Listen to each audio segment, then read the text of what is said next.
Hello? Hello, everybody. Happy Thursday. Very good morning to you. Today we will attempt our first solo flight using Navigraph Academy. It's all come down to this. Can we do the thing? Yeah, we might. Then we're going to go through some ATC in preparation for tonight's flight on VATSIM. We're going to be flying out of San Francisco. Yeah, that's where we're going. From San Francisco down to Los Angeles. And I thought, hang on, this is a good chance maybe to talk through everything that we're going to do, particularly when it comes to ATC and the communication. What to say, when to say it, when not to say it. So that's what we're going to cover today. So with this flight from Navigraph, this is kind of our last kind of shakedown. After all the learning we've done, all the way from our introduction to the aircraft, how it handles, stalls, high speed, low speed, all that jazz. Last week we were practicing the circuits, the traffic pattern, whereby, the little route we fly around an airport. Well, today we're tested on that knowledge, and we have a little exam to do as well. So yeah, looking forward to this one. Really enjoyed the Navigraph Academy so far, and yeah, well, fingers crossed we'll pass, right? And if we don't, I know a fella who knows a fella who could influence a fella, and it'll be grand, you see. But I hope you're keeping well. Hope you're having a grand old Thursday. It's 5 degrees in Tipperary with kind of sunny skies. It's damp, but it's sunny and it's bright. So yeah, wherever you are in the world, hope it's nice, you see. And well, what we do on these daytime streams, if you have any questions in relation to flight simulation, be it with Microsoft Flight Simulator or indeed with X-Plane or just in general aviation kind of queries, well, do be sure to let us know in the chat, and I'll try and answer them. If not, I'll totally bluff it, or better yet, someone in the chat more knowledgeable will be able to answer more accurately. Yes. But anyway, let us delve into the chat and say hello and good morning to folks as you ramble in, grab a coffee, sleep out of your eye, or perhaps you're in work and you're trying to dodge the next meeting. Spitfire RAF 100 is in the chat. Welcome in, buddy. Bell Bro is here. Hello. 98 Vulcan. How's she cutting? Good evening.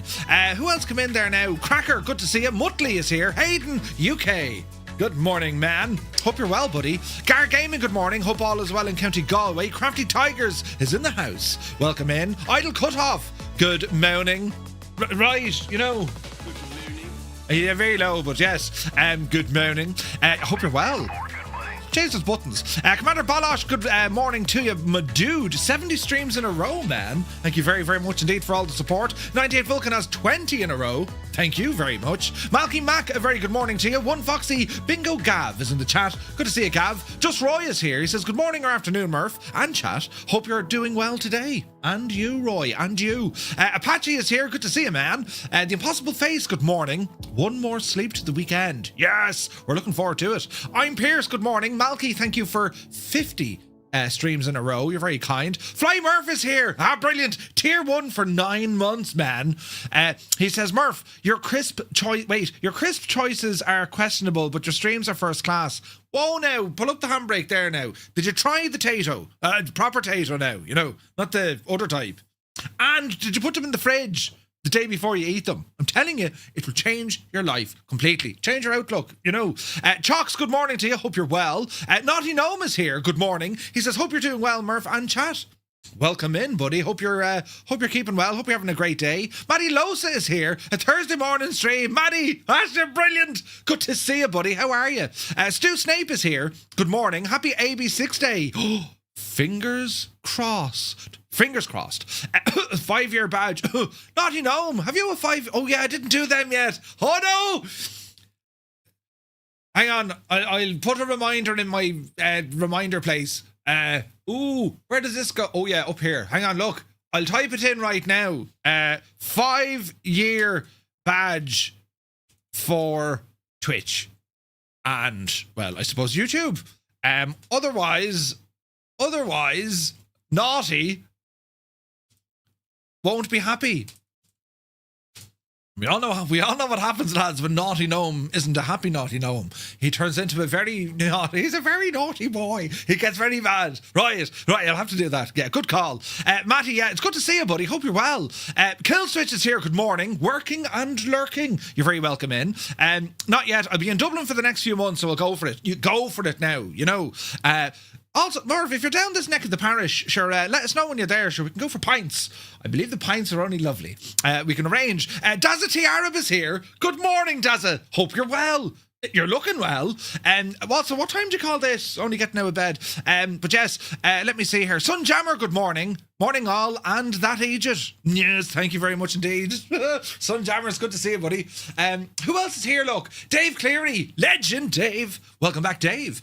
Sky Camry is here. The crazy man from Ireland. Welcome aboard. And Johnny Mon is in the chat. Good morning, lads. Hope you're all keeping well. Johnny, have you gone to bed yet, or are you still working? Jesus. But, yeah, it'll be for work, mind you. It'd be grand. It's a work thing, you know. It'd be work for me as well. Drinking pints is work, you know. It's not as easy as people think. A lot of thought has to go into it. Preparation, planning, you know. It is work, but it's enjoyable work. But yeah, anyway, Flyage this morning as we continue on with Navigraph.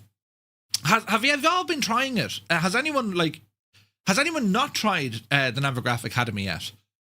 That'd be, you know, it'd be interesting because I'd have to ask why. Do you know, for the virtual PPL, the entirety of that course is free. Access to the second part of the course, which goes into kind of like visual navigation, it's free as well, but they will be using Navigraph charts in order to help out. So again, I don't think it's necessarily a prerequisite, but it would be recommended. Do you know? So yeah, still at work for another 45 minutes. Ooh, Stu Stave says it's on my list. Like, the 5-year badge is on my list. Thanks, Stu. Brilliant. I haven't tried the Academy yet, but it's on your to-do list. Very good. At the moment, I'm not interested. More into scenery design now, says Roy. Ooh, nice. Interesting. Okay, well, the good news is it's free, and it's not going anywhere. Do you know what I mean? So you'll be able to try it in your own time. But we're going to kind of jump straight into it, because we have a bit to cover this morning. As I said, we're going to be doing the check ride for our first solo. And then once we've completed that, we have our exam to do. Hopefully we pass. Then we've completed our virtual PPL. And then we'll have a look at what the rest of the course has available. Then we're going to bring it over to some ATC. And what we're going to do, as I said, for this ATC, I'm going to give a full rundown of what we're flying tonight. So our departure and our arrival. And together, we're going to kind of figure out what we need to say and what should be said to us during each key stage of that flight. All right. The idea being is it's like riding a bike. It kind of is when it comes to ATC. You always want to, like, right, I want to go different airport, different location, different country, different aircraft. I mean, that's what you always want to do that. But if you spend a little bit of time with the same aircraft at the same, you know, region, right, the same control zone, that's where it becomes repetitive. But that's where you can kind of just really kind of hone into the repeatability that ATC really has. A lot of it's repeatable, so you kind of learn a lot of it by memory. Do you know, it may not sound like that at the start. It can sound very confusing, and you know, I'm not doing this. But trust me, after enough time, it becomes kind of second nature. The ability to be able to communicate and also receive instruction, you kind of just blend into it, do you know? So we'll see how we go. Briggsy, man down. Oh, jeez, what you do? I got up last night. I tripped over the box in my room, twisted my knee, and now I can't walk. Oh, Jesus. Luckily, I can sit and fly planes and see more of, say, intentions. Briggsy, you poor old devil. Medic! Poor old devil. Let me see now. Epo Warrior, good morning. Hope you're well. Daniel Meyer is here. Welcome in, lads. Hope all is well this morning. So we'll jump into this, and we shall see what happens, shall we? So, Danology, good morning, buddy. Hope you're well. Jeez, it's the noise of that. Right, so we're going to continue on with our Navigraph Academy. And, right, we'll bring up the screen, sure, and we can see what the story is, right? So, here we go. So, Navigraph Academy courses. So, we're working here on our PPL. Now, there's other content coming later on, and that's going to include instrument flying, and then specifically IFR approaches, all right? Don't need to get too worried about that just yet. So far, we've been working to get our virtual private pilot license, all right? And we've done a number of the courses already, right? These are all our practical, and we have some theory courses to back it all up. Last week, we were looking at the traffic pattern. That's where we take off, get to a certain altitude, then we hang a left, then we hang another left, we fly down the downwind leg. Remember all the names of the legs? Then we do our turn to base, our final, and then landing. That was our traffic pattern, right? So we're going to be doing that again today. So there are requirements from us. We must fly 3 accurate patterns, show full proficiency, and prove that we're ready to wear our virtual pilot wings. Linny Bobbins, good morning. Mac Vision, good morning. Hope you're well. Right, so we're going to go to the lesson. It doesn't want to load. Go to lesson. Here we go. So the day has arrived. The big day has arrived. It's time for you or for your first solo. Today's goal is simple. Enjoy the flight while demonstrating everything that we've learned. The exercise is identical to the previous lesson, but this time you'll be evaluated more closely. To pass, you must meet all performance targets and show full proficiency in operating the Cessna. Good luck, aviator. So what we're going to do, the goal is simple. We're going to fly at least 3 traffic patterns as accurately as we can.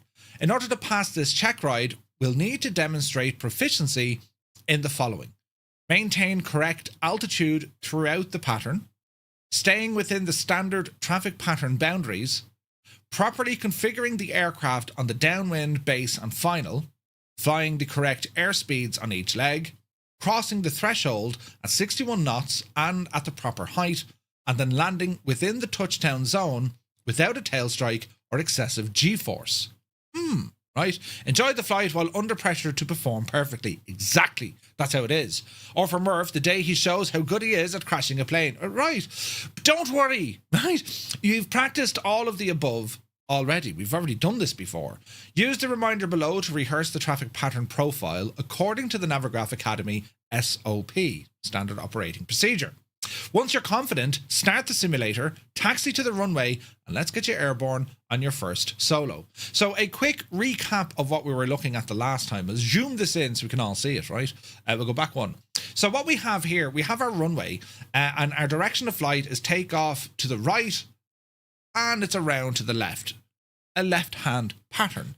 And we learned last week, not every airport has a left-hand traffic pattern. Most of them do. And unless it's stated on the chart, it's a left-hand pattern. However, there are some right-hand patterns, which could be on the chart. It could be down to an obstacle or terrain, or by the instruction of ATC. So just to be aware of that. So when we take off, we're going to be climbing up to about 300 feet initially. That's when we do our first kind of checks. We're going to be checking the power, mixture and engine controls. And if you have flaps deployed, you bring them up. At 700 feet, as in this is 700 feet above ground level, which is the pattern altitude, right? 1,000 feet above ground level. If the airport is above sea level, you have to take that into consideration as well. All right. So we're going to be at 700 feet. We're going to start into our crosswind turn. That's where we level off and we keep our speed in and around 2,300 RPM in the Cessna 172. Then we're going to be looking to make our downwind turn, which is usually within about a mile, 2 miles of the airport. You don't want to go too far out, but you also don't want to be too close to the runway, thus needing it to turn very tight. So we start our before landing flow once we've established ourselves on the downwind leg. So, for example, there are certain things in the real world. Bumps is one of them. So it'd be brakes, undercarriage, mixture, this kind of stuff, right? As we're heading down, once we're abeam to our touchdown zone, abeam, right, directly across from us, right? We're going to reduce our power to 2,000 RPM. The speed will start dropping off. We'll deploy 10 degrees of flaps. We're going to maintain our altitude and attitude in order to drop the speed down to about 80 knots. Grand. Then, once we get down to 45 degrees of our touchdown zone, which will be over your left shoulder, we're going to reduce our power further to 1,700 RPM and start our turn. Now, when we reduce the power, the aircraft nose will dip down. We can allow this naturally to happen here. As we turn on base, our speed is continuing to drop. We're going to deploy 20 degrees of flaps, and then we're going to be watching for our turn in. If we undershoot, we need to adjust. If we overshoot, we need to adjust, all right? Then once we're on final, we're going to deploy flaps 30. Our speed will drop to about 70 knots and we continue in on the glide slope. We're watching to make sure we have 2 white and 2 red, a descent rate of about 400 feet a minute.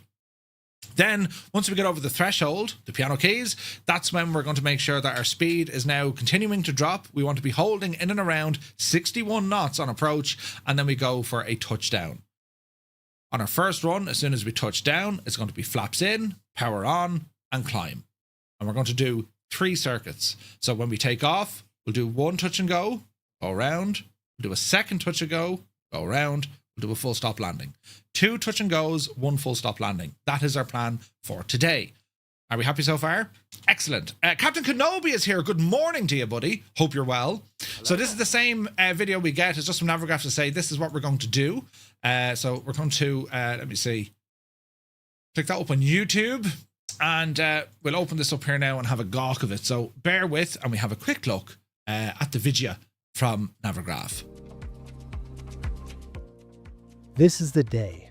It's time for your solo flight. This lesson works just like the previous one. You're expected to follow the pattern precisely while making good takeoff and good landings. It's all yours today, and passing this lesson means you've earned your wings. Complete at least 3 landings. After the last one, stop on the runway and quit your lesson. Come back to the Academy web for your results. Fingers crossed for a passing score. Good luck, Aviator. Oh yeah, good luck, Aviator. We're not aviators yet, but sure, listen, we're trying to, right? So time to prove ourselves on the flight. We'll be evaluated on 3 complete traffic patterns. Perform them with precision and you'll have earned your wings. Bring your A game. Right, so we're going to start on the runway, ready for takeoff. Perform 2 touch and go landings followed by a full stop landing. All right, for how long should we do this? Land and stop the aircraft after the 3rd pattern. We exit the lesson. In order to pass, as before, your takeoff and landings will be evaluated as in previous lessons, with attention paid to speed, heading, flap settings, throttle positions, touchdown position, bank angle, and also your G-force at touchdown. Your flight path within the pattern will also be evaluated. Stay within the pattern area, which means following the proper parallel distance as shown in the video, as well as turning base on the 45-degree offset position from the touchdown area. We're at St. Gallen, Alterheim once again. Our starting position ready for takeoff, runway 10. Time of day is 11:23 UTC. Daylight conditions. We've clear clouds. Sky is clear. Temperature is 22 degrees and the winds are calm. So we're going to bring this over yonder and we're going to go into our lessons here. Sim Guy, good morning. Hope you're well, buddy. So we're going to ramble down to custom content, and here we have our Navigraph Academy stuff, and here we have our first solo. So this is all going to start loading in, and let's see how we go. If we fail it, we do it again. The good thing is Navigraph will show us where we went wrong, so we can learn from it. All right, so we're going to start on the runway ready to rock. We're going to do 2 touch and goes and then 1 full stop landing, and each time we're going to be doing a traffic pattern, right? So we want to watch for our altitudes, our power settings, flap position, and speeds. All right, so if we're trying to remember all of this, we just need to keep an eye on it. All right, so the lesson is in progress. Let's see what happens. It's all terribly exciting. Let me see here now. If I open the page to show me, I'll just use this on my screen over here, which is basically the pattern. I just want to have a picture of that pattern as we're flying it around, right? So let's see. So 300 feet, 700 feet, 1,000 feet. Then we have our engine settings. Then we have the downwind. Once we're a beam, 2,000 RPM, flaps 10, drop the speed to 80 knots, maintain altitude. 45 degree from our touchdown, we're going to reduce the power further. We're going to start our turn, allow the aircraft to drop a little. On base, once we kind of establish ourselves, we're going to further reduce the flaps further deploy the flaps down to 20 degrees and reduce our speed to about 75, and then we'll have our final turn in. So let's see what happens, right? Lusty is here. Good to see you. Hope all is well. Now, when you do your first solo in the real world, this is similar as well. Like, you have to do your 2 touch and goes and a full stop landing, right? And it's for anyone who's done a solo, it's that nerve-wracking moment that you're now on your own in an airplane on your own, right? When it comes to your actual PPL check ride, well, there's a lot more involved. You have to do the cross-country, multiple takeoffs, landings. You go through all your steep turns, stalls, all this kind of stuff. But for this course, it's purely our first solo. Can we do the traffic pattern without too much worry? All right, so just let this load up. Hopefully this won't take too long, and then we'll get involved and see what we can do. Looking forward to it. Quick question now, Murph. Do AB9 profiles work as expected on the AB6, or are they different? No, they work. They should work. It is the famous tie cutting experience if passed. Indeed.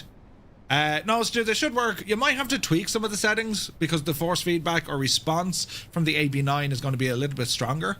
You know what I mean? Or if they're very low, you might have to bump them up for the AB6 to kind of register them. But in terms of a blanket profile, it should work. I hope. I think. I'm almost certain that's what I've done. But yeah. So you lucky duck, you're due to get your AB6 today. That's great news, man. Great news. Right, let us see what happens. There's loads of loading. Really shouldn't take that long. We'll try it again. Can I get a refund? No, shag off, there's no refunds. Virtual Gamer, good morning. Cheers, I'm on Moza Discord at the moment, and there are some AB9 profiles that you want to utilize. Yeah. Like, there's a lot of good profiles out there. My advice, if you've never used it, as in you didn't use the AB9, sure you didn't, Stu. So like the idea being is take it for a flight first with no profiles, then you'll start dialing stuff in. Do you know what I mean? That's the easiest. Virtual Gamer, good morning. Right. It all comes down to this, friends. Is it going to work, or are we going to end up in a pleshka wondering what happened at all?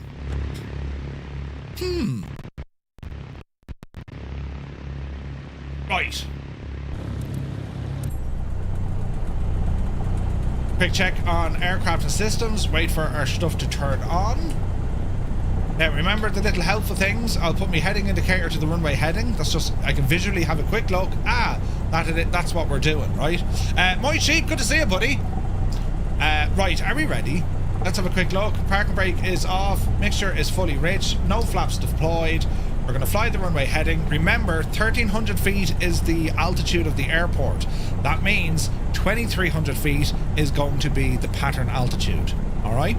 So when we get to 1,600 feet, our first check, 1,700 feet, sorry, 1,800 feet is our actual flows, and then we'll start turning.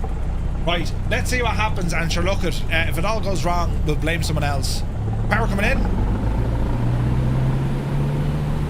All right, takeoff power set. And airspeed alive.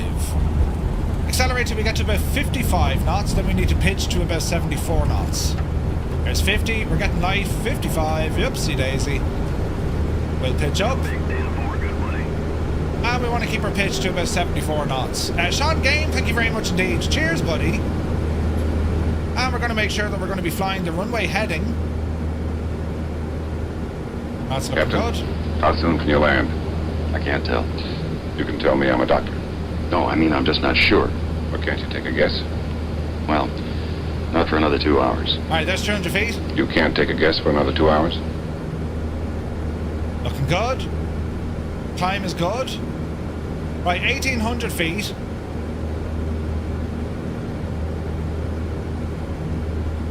And once we get to 2,000, we're going to start turning. So here's a left turn coming in. Watch the degree of bank once again. Decent turn. Roll it across. Altitude looking good. There is our altitude. Watch our rate of climb. And reduce our power to about 2,300 RPM. Easy now. And a quick look outside the window. There's our aim point. Runway should be behind us, which it is. And we can do our second turn here. Easy does it. Onto the altitude.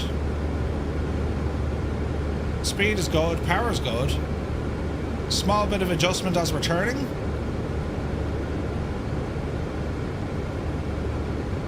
This looks good to me. Let's roll out. And now we start preparing on the downwind. So remember, a little bit of trim, just take the pressure off our controls. Glance out, there's a runway. Try and control our altitude. We want to keep it at 2,200 feet. Speed is looking okay. RPM is looking bang on. We're fairly good here. And now once we're abeam, we're going to lower down to 2,000 and we're going to deploy 10 degrees of flaps. So that's roughly here. So we're going to say 2,000 RPM. Try and keep the attitude. Here's our flaps coming out, 10 degrees. Hold the pitch. We want to maintain 2,200 feet. And our speed is going to drop down to 80 knots. Then we're going to wait for the runway to be 45 degrees off our shoulder. Bit of power here just to maintain 80 knots. 2,000. And we'll start our turn in roughly here. So we're going to reduce now further, 1,700 RPM. And let's start our turn in. And we can naturally allow the aircraft to drop the nose a little bit. Easy now. You can fly a glider at 13, yes. Added weight blocks to your aircraft when you did your solo. No way. Okay, so let's roll out. Watch the power. We're going to let the speed drop down to about 75. And we'll go for a second notch of flaps. And we'll start aiming in for our touchdown. So with the flaps coming in, the nose is going to want to rise. We'll start our turn in. Watch the speed. As we're descending here now, 30 degrees, no more. That's a small bit of an overshoot. And we're slightly high, so we'll correct all of this. There we go. There's a correction. Let the speed drop down again. At 70 knots, we're going to deploy our third notch of flaps. Here it is. Third notch of flaps coming in. Watch our altitude. We're going to watch our speed as well. We're saying 61 over the threshold. We're coming onto the glide. Watch your speed. Easy. I can see my touchdown zone. Easy now. 61. Get up there, you devil, you. Dreamy, Alright. sleepy, nighty, snoozy, snooze. The timing. Right, so we're going to attempt our first touch and go. So we're going to plant it nice and easy. It was a little bit far. Little bit of a bang. Flaps coming in. Full power applied. Quick check. Flaps are coming up. And accelerate back up to 55. And we'll take off once again. Airborne. Not the tidiest, but we'll take it. We're going to pitch to 74. Fly runway heading. Alright. Double check the runway is indeed behind us. And at 1,600 feet, power is good, mixture's good, and temperatures are good. Watch your speed. 74 is what we want to climb. Easy now.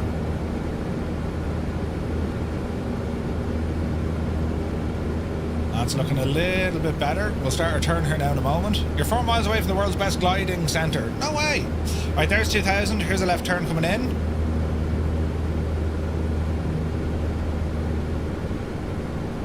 Ooh, mind the bank angle. I reckon I was a little bit low on that first run. It's 13 I need to get to, not 22. We could have failed this. Anyway, let's not worry about that for the moment. Let's roll out. There's 2,300. And we'll roll out and we'll drop our power back. 2,300 on the RPM. Watch our rate of climb, we're too high. Easy. Let that altitude drop off a bit and we'll start our turn. Okay, start our left turn.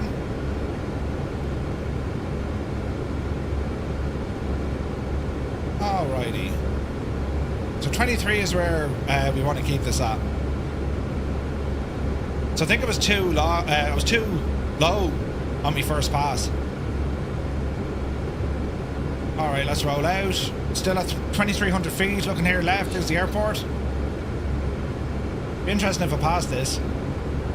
I just got our trim set now. We're saying about 2,300 on the RPM for cruise speed.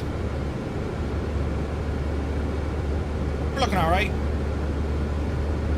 And then once we're abeam, we're going to drop our power back.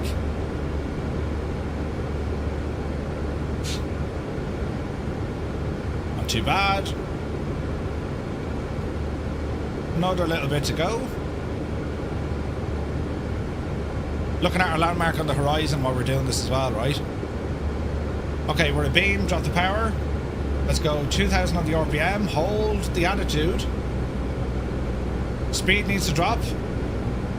We can deploy 10 degrees of flaps now.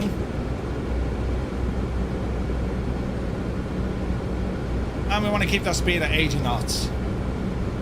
Once we get to a 45-degree angle, we'll reduce the power even further and we'll turn base.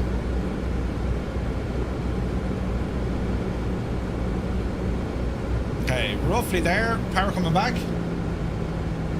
We're saying 1,700. Watch our speed. And we can naturally start turning this. Left turn coming in. Speed should be in around about 75 knots. And then we'll deploy more flaps.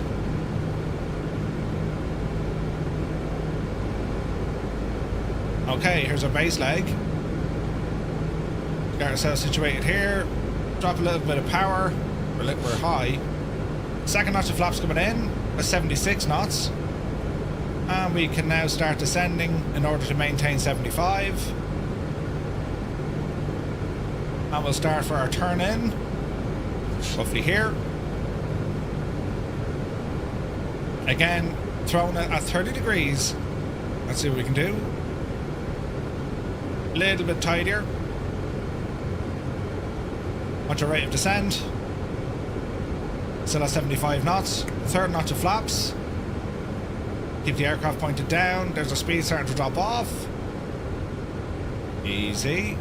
Watch our speeds as we come down over the threshold. We're a little bit high on this one. We'll try and correct it. Easy. Easy. Alright, we're getting back onto the glide. 61 knots over the threshold. And we'll take this one in for another touch and go. Watch the speed. Okay, power to idle. Hold the nose. Watch the flare. That's a little bit heavy. We may go for it. Flaps in. Power full. Jesus, we felt every bit of that. Quick look out. Flaps are going up. 55 knots. Oopsie daisy. And on this one, it's going to be a full stop. So, pitch to 74. Jesus, I tell you, it's a lot easier said than done, isn't it? Hey, Dougal is here. Good morning. Hope you're well, buddy. Yeah, that was a bit of a bosh now. Again, as you're training as a pilot, it's not about butter. Forget butter. Accuracy is more important, yeah? Alright, what's your climb rate? 74 is what we want. We have happy accidents. Happy little accidents. B. Carlo, good morning. Alright, so you want to pitch for about 74. Speed management hasn't been great here, and our altitude management on the first leg was all wrong. 300 feet, we're checking off to make sure that prop or power and mixture is good. Left turn coming in. Also, our T's and P's are where they need to be. Continue to climb up to 2,300. Watch the rate of turn.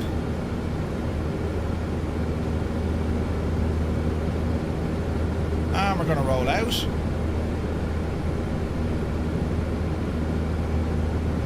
So we're looking for 2,300 feet,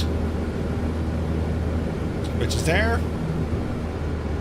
Ease off the power a little bit. Get ourselves a little bit tidied up. Left. We'll be turning left here now in a moment. Watch our altitude. And let's start our left-hand turn. So 2,300 feet. Power set is good. We don't want to be climbing. And it's another left-hand turn. Easy now. Be interested to see the feedback on this for sure. Small bit of rudder correction just to help us off with that slip. Watch our rate of climb. Okay, there's the point on the horizon. Straighten up. And our runway should be up here on our left, which it is. We're a little bit further out on this one. Just under 2300 RPM. Easy now. Bit of trim here just to take a bit of pressure off us. Alright, so we're looking for the beam to our touchdown, which is roughly there. Reduce the power now, 2000 RPM. Speed is starting to drop. Hold the nose up, and we'll go for the first notch of flaps. Alrighty. What's our altitude? Speed is starting to drop. We're going to go down to about 80 knots. And then once we're 45-degree angle, we'll drop the power down to 1700. There's our 80 knots. So we are 1700 on the RPM, and let's start our turn. It's Alterrhein in Switzerland is the airport. 75.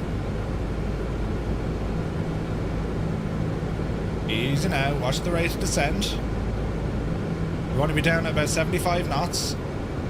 We're going to deploy a second notch of flaps. Flaps 20. Keep an eye on the airport. There it should be. And this one's going to be a full stop landing. So watch our speed. We can descend a little bit now to help us because we are high. So we're saying about 70 knots. Or 75 knots, give or take. And then we'll turn in on final. 30-degree turn. Right or over there. Okay, we're going to straighten up. And we'll now go for our final notch of flaps. And watch our speed as we come down to our approach. A little bit high. Watch our speed. And we'll get back on the glide here now in a moment. We want to be 61 over the threshold. Flaps are set. There's our touchdown zone. About 61 over the threshold. And we're going to watch the flare. Try not to float. There's a touch. Gentle on the nose. And a small bit of manual braking. And we'll do a full stop on the runway.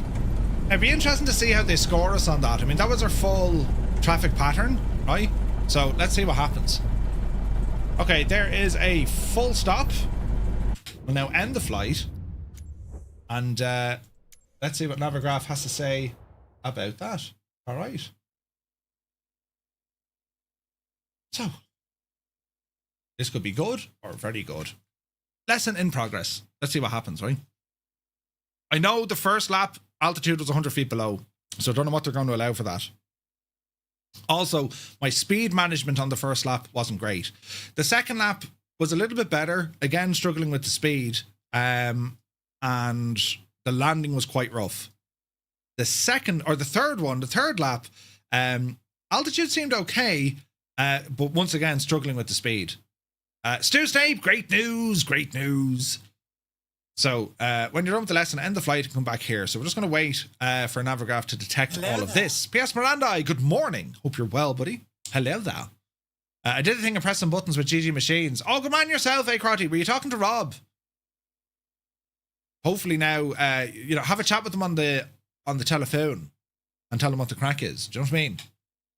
Right, it's in. What do we reckon? Did we pass or fail? We have passed. Great news. But let's have a look, right? So we have our takeoffs. Lap 1, perfect. Lap 2, perfect. Lap 3, perfect. Excellent. No problems with the takeoff. Where did we struggle? Upwind for lap 1 was good. For lap 2 was good. And lap 3, good. They're all perfect. The downwind lap for the first leg was perfect. Second, perfect. And the third one, perfect. That's all grand. Our base turn. This is where we struggled. Our base turn for lap 1, 75%. We're within 400 meters. Okay. Our base turn on lap 2, we barely passed that one. We probably turned way too late, which we're out here, look. So we got that by the skin of our teeth. And then base leg on lap 3, same crack again. Right? So I was turning far too late. So that's something we need to keep an eye of it, right? Distance, we're 400 meters beyond where we should have turned. All right.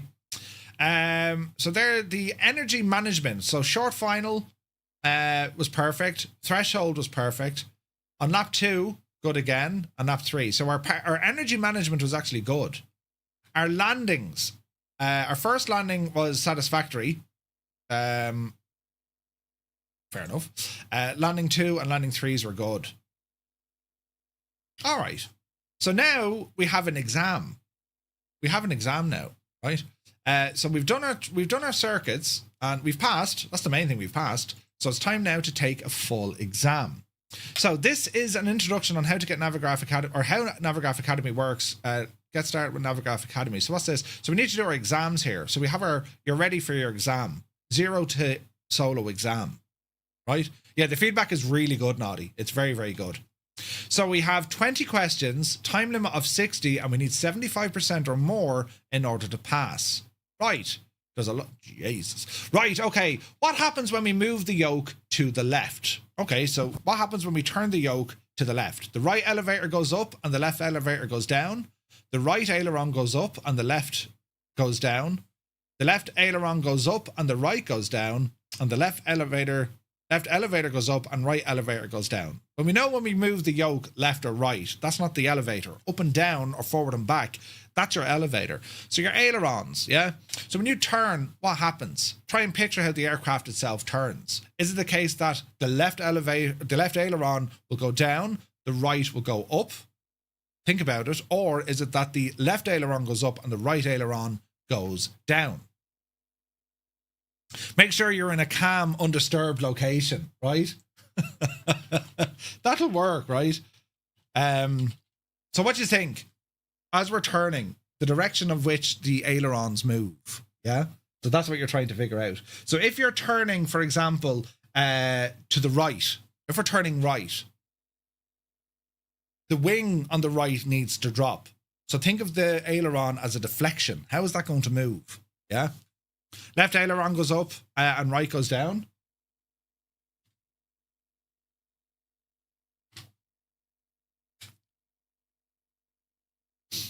So if we're turning left, yeah, think about it now. If we're turning left, what position are your ailerons now moving? That be it the question. See.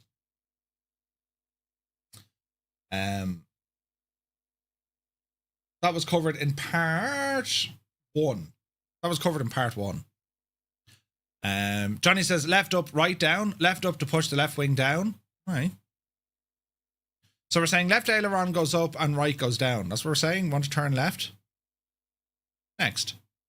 What is the purpose of the pitch trim system on an aircraft? Is it to adjust the bank angle during turns? Is it to increase the aircraft airspeed? Is it to neutralize the pitch forces on the control device, enabling hands-off, or is it to control the flaps? What is the purpose of the pitch trim?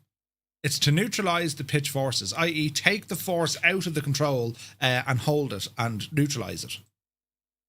According to Navigraph SOP, when should you start to configure the aircraft for landing? Is it immediately after turning downwind? Is it abeam the touchdown point, while climbing out, or after turning final? It's pretty much as soon as we get onto that downwind, that's when we configure our landing. Yeah? If we turn left, the aileron goes up, correct? So it's immediately after turning downwind. Remember, we take off, we have our climb out, we have our first checks at 300, our second checks at 500. As we turn into the crosswind, that's when we're making sure we're level, quick look around the pattern, our aiming point for our downwind, we then turn onto the downwind, and then we head her on. So immediately after turning downwind, that's when we start to configure the aircraft for landing. When should you start to configure the aircraft? Yeah? So abeam the touchdown point, that's when, well, I mean, that's when you're actually going to be dropping flaps. But you're going to start to configure the aircraft. I'm going to say A. This could trip us up. I know abeam the touchdown is when we're going to literally reduce the power and deploy the flaps. So the question here, it's a scratch the head moment. According to the SOP, when should you start to configure the aircraft for landing? Yeah? So when do we configure the gadget for landing? If you look at their SOP, they have it on their, whatchamacallit, it's on their SOP to say you configure the aircraft. They call it your before landing flow. Yeah? So it's a bit of a tricky one, isn't it? Mr. Minimite, good to see you. Oh, you got your wing control tracking number. Huzzah! Great news. So immediately after turning downwind or a beam. So I'm going to struggle a little bit with this. When should you start to configure the aircraft? It doesn't say configure the aircraft. I'm going to go with A.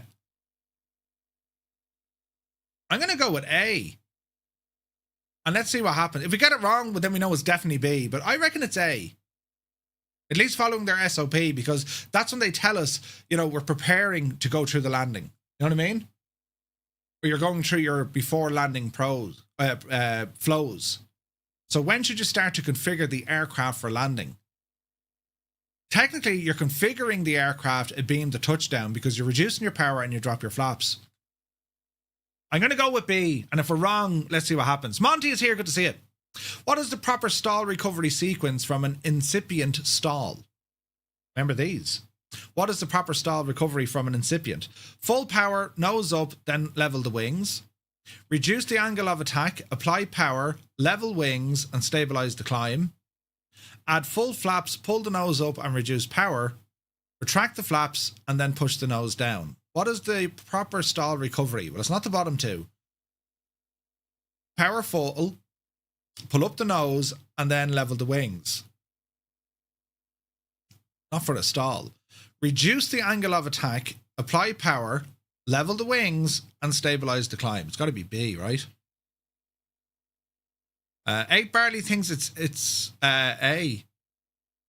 Yeah, I'm struggling with that. Abeam the touchdown point, that's when you actually configure the aircraft. That's when you reduce the power and you deploy flaps. You know what I mean? We're going to go with B. What causes an airplane to turn?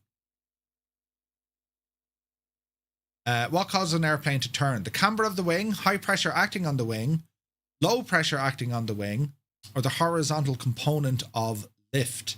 What causes the airplane to turn?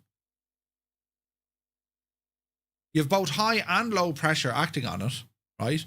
So I would say it's the camber of the wing, right? The horizontal component of lift. What do you reckon? That's a good one now, isn't it? That is a good one. Bum bum bum bum.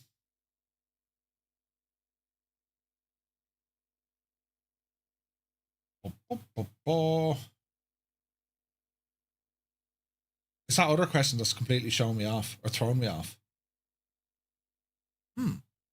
I think the camber as well. What is the primary method to alter the lift force to maintain altitude in level flight? What is the primary method to alter the lift force to maintain altitude?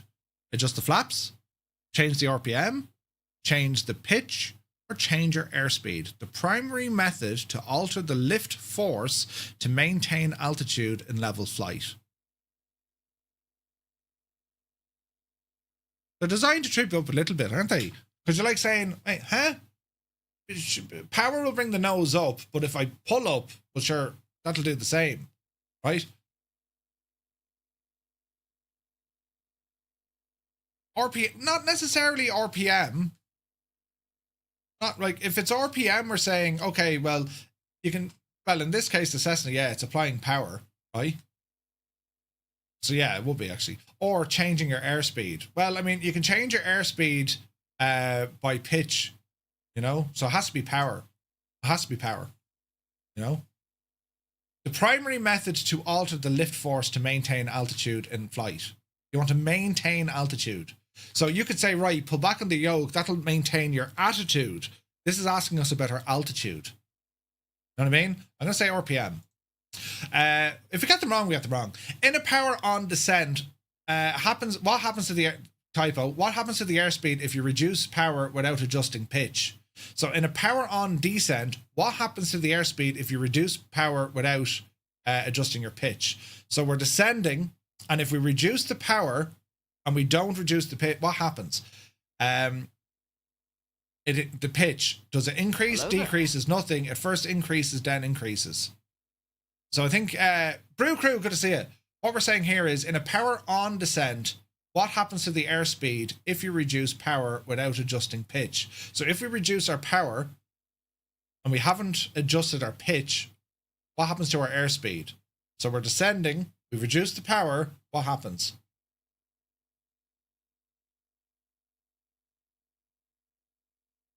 In a power on descent, what happens to your airspeed if you reduce the power without adjusting your pitch? So what will happen is, right, if you're in a descent with power and you pull the power, tendency the nose will drop a little bit further, right? So what's asking you what your airspeed is going to do. If you're in a power on and you just pull back, it first increases, then increases, it decreases.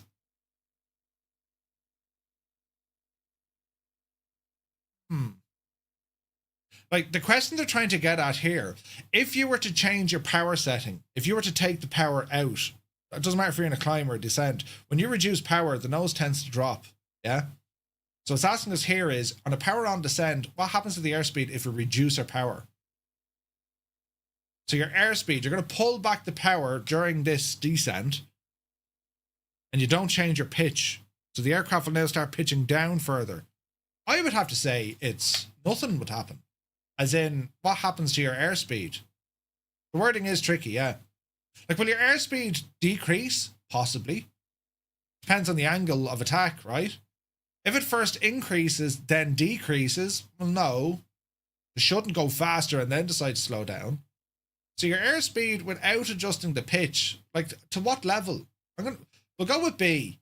That's another tricky one. What is the correct sequence of actions for a normal takeoff in a 172? Apply full throttle, maintain centerline, rotate at 55, and climb out at 70 to 80 knots. Apply partial throttle, rotate at 60, apply full throttle, and then rotate at 50, apply full throttle and maintain centerline, or apply full throttle, rotate at 65, maintain centerline, climb between 75 and 85. Gotta be A, isn't it? Gotta be A. If the nose is pitching down, it will surely speed up. But if you're in a power on descent, you're flying the aircraft down and you pull back the power. You know what I mean? It's a tricky one. And hopefully they should give us the answers to these. You know, and we could probably actually, I need to flag a question. That needs to be flagged because it's incorrect, right? As in a power on descent happens to the airspace. So like, it's a typo in this, yeah. If you reduce power without like, it first increases, then decreases, that's incorrect. You could say it increases. Your airspeed will increase. If you reduce the power, what will your airspeed do in a power on descent? So you're now heading towards the ground. You pull back your power, but you don't adjust the pitch. So the nose is going to pitch down either way. I'm inclined, I would have thought, well, nothing happens to your airspeed. It's going to stay the same because even though you've dropped the power, the pitch tendency is going to make up for that lost force. So that's going to keep your airspeed pretty much the same. No? Yeah. Like, it's a technical question. The question is designed to make us think about it, though. And the fact that we're all coming up with different ideas, they've done their job. You know what I mean? It's a good one. That's our climb out. What is the SOP speed at the end of the downwind leg in a Cessna 172? At the end of the downwind leg, running around 85 knots, isn't it? That's actually incorrect as well. Didn't they say it was 80 knots? No?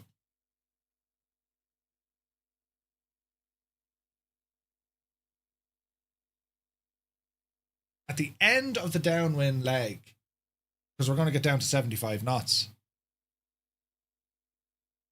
I'm going to say 85, but that's incorrect as well. Jesus, the questions, there's a bit of a moving on. What power setting is typically used on downwind when configuring a landing.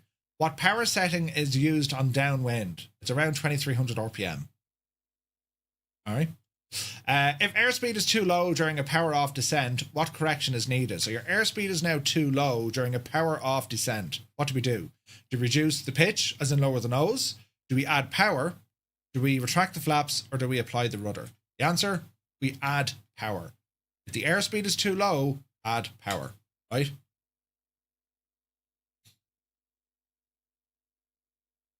If the airspeed is too low during a power off descent, what correction is needed? Go back to question 10. Isn't that giving you the answer to an earlier question about the configuration for landing? What power setting is typically used on downwind when configuring for landing? Yeah, well, it's just saying when you're on the downwind, when you configure for a landing. The question was, when do you start configuring the aircraft for landing? You know what I mean? If airspeed is too low during a power off descent, what correction? Reduce the pitch, lower the nose. That'll bring up your airspeed. You can add power. That'll also bring up your airspeed. But I suppose the reaction would be now it'll actually pitch up the aircraft. So we could say lower the nose. Same thing though, isn't it? All right, let's go with that. How does extending flaps affect your stall speed? Does it increase your stall speed, decrease your stall speed, it has no effect, or it doubles the stall speed? How does extending the flaps affect your stall speed? It increases your stall speed or it decreases your stall speed. It's one of those. So what we're saying is it lowers it, meaning that instead of stalling at 50 knots, you can actually stall at 40 odd knots. So it decreases the stalling speed of the aircraft. Let's go with that. What is the correct aiming point on final approach? Is it the far end of the runway, the touchdown zone markings, a point just prior to the touchdown zone markings, or any point before the runway? It's a point just before the touchdown zone markings. That's our aiming point. That's where we go for. Yeah. In a coordinated turn, which two controls must be balanced? A coordinated turn. Ailerons and rudder, elevator and flaps, throttle and mixture, or trim and elevator. Remember, a coordinated turn, when we turn left, the aircraft has a tendency to yaw, so we need to correct that by putting in left rudder. If we're turning right, the yaw will happen also, so we need to put in right rudder. So our ailerons and our rudder to be coordinated. We've 20 questions, we're nearly there. The correct power setting in a climb is what? The correct power setting in a climb is what? 2300, 2500, full power, or idle? The power setting, it's full power. The answer is full power. In a climb, full power. Yeah, that's what we go for. 2500, maybe. I mean, that's pretty much up there, right? You could do 2510, 2490. Afterburner. Yeah, we want afterburner. What happens if you flare too late? Murphy gets a bash, right? Smooth touchdown, hard nose wheel first landing, reduced landing distance, or improved crosswind. So you're coming down. If you flare too late, what would happen? The risk is you're going to hit the nose, isn't it? Mr. Minimite, yes, they're all based on the 172. What do 3 red and 1 white pappy indicate? Are we on the glide? Are we slightly low, slightly high, or very low? So 2 white and 2 red, we're bang on. This is saying you have 3 red and 1 white. That means we are slightly low. Red is ground, white is sky. What is the main cause of an aerodynamic stall? What is the main cause of an aerodynamic stall? Is it engine failure, exceeding the critical angle of attack, flying too slowly, or using too much rudder? The answer is B, exceeding the critical angle of attack. You can stall a wing at high speed, power on stalls and all this, yeah? The answer there is exceeding the critical angle of attack. Right. What should you do to maintain speed and altitude when the flaps are being extended? So you want to maintain your speed and your altitude when you're extending your flaps. So 2 things will happen. When you deploy the flaps, the first thing that will happen, your nose will want to pitch up And that extra drag is going to try and slow you down. So to counter that, you want to add power and pitch down, right? Reduce power and pitch down, add power and pitch up, or reduce power and pitch up. So when you deploy flaps, the nose is coming up and the drag. So you're going to add power and pitch it back down. The answer is B.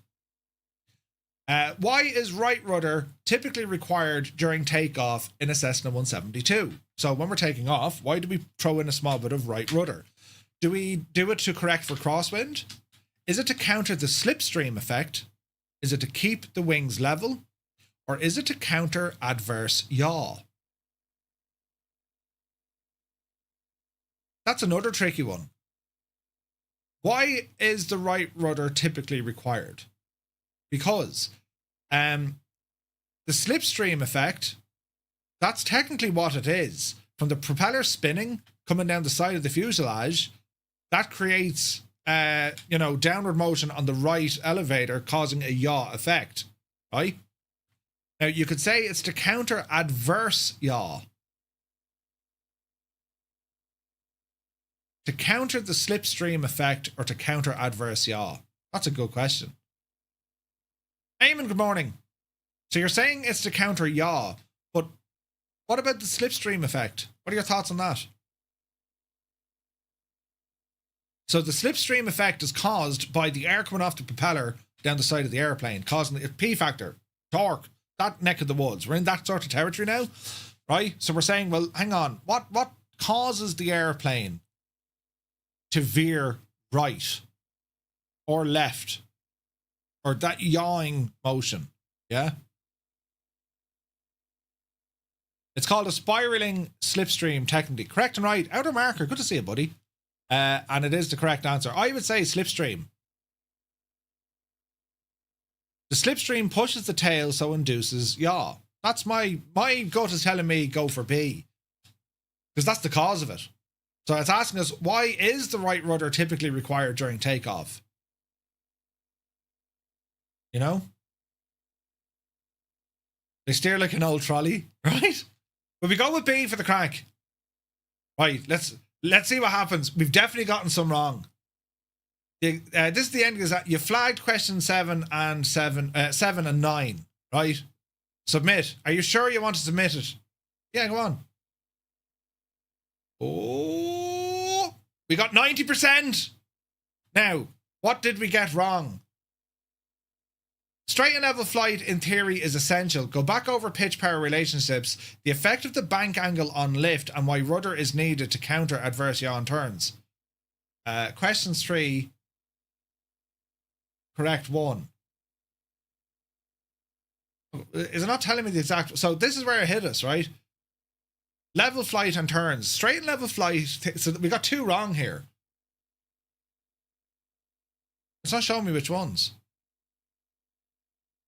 Go back over pitch power relationships, the effect of bank angle on lift, and why rudder is needed to counter adverse yaw in turns. So yeah, but will you not tell us the actual questions? No. Go back to the course. You passed the lesson, check out the next lesson. So our exam, you've completed this phase, but they not show us my exams. Passed. That's a devil. They need to show us what questions we got wrong, I think. Actually does give the specifics. Where? Straight and level flight theory is essential. Go back over pitch and power relationships. The effect of the bank angle on lift, and why rudder is needed to counter adverse yaw in turns. That's not giving me the answers that I need. You know what I mean? It's how we cannot pass just by looking at the right answer to our questions. No, I think that shouldn't be the case. I mean, it's if you get something wrong, I need to tell me what I got wrong. It's giving me the area in which it says I got wrong. You know what I mean? Donology says, no, it's good this way. It makes you go back and learn from the lessons. Sure, but just tell me the questions I got wrong. You don't need to give me the right answer. Just flag the questions. Because I can go back and read through what they're saying here. Pitch and power relationships, right? The effect of the bank angle on lift, and why rudder is needed to counter adverse yaw.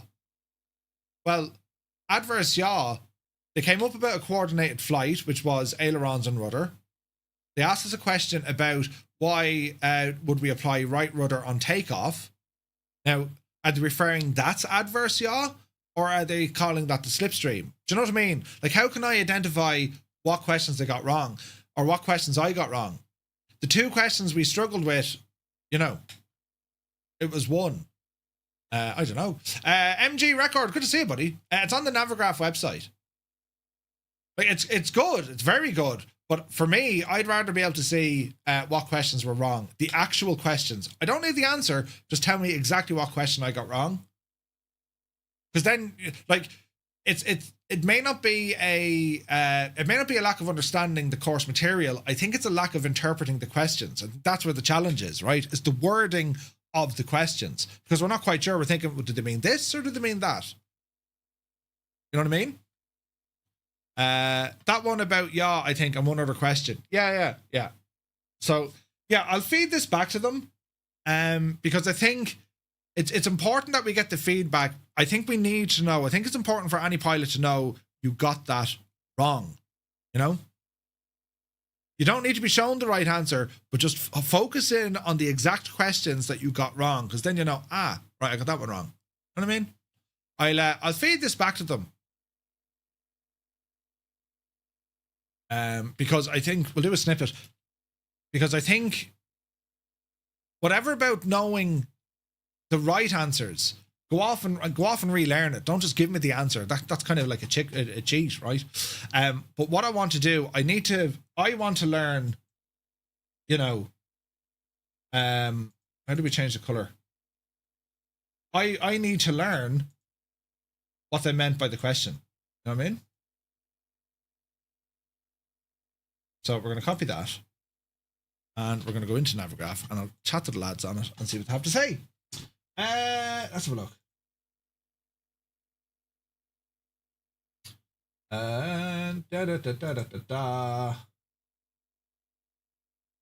Now, where is this? Navigraph Academy.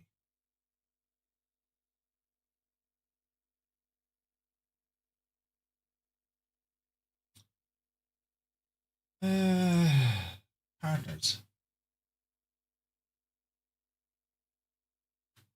Right, hang on, let me post this to them. Is there a way to flag the actual questions that you get wrong?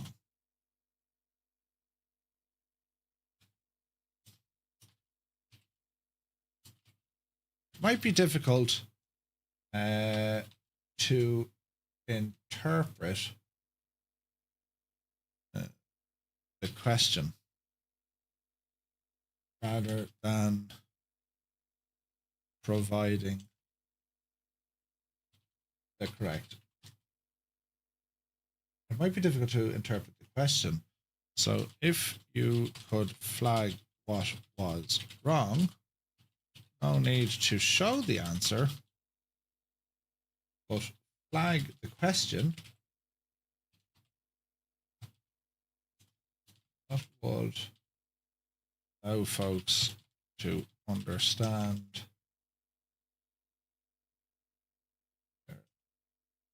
need to relearn,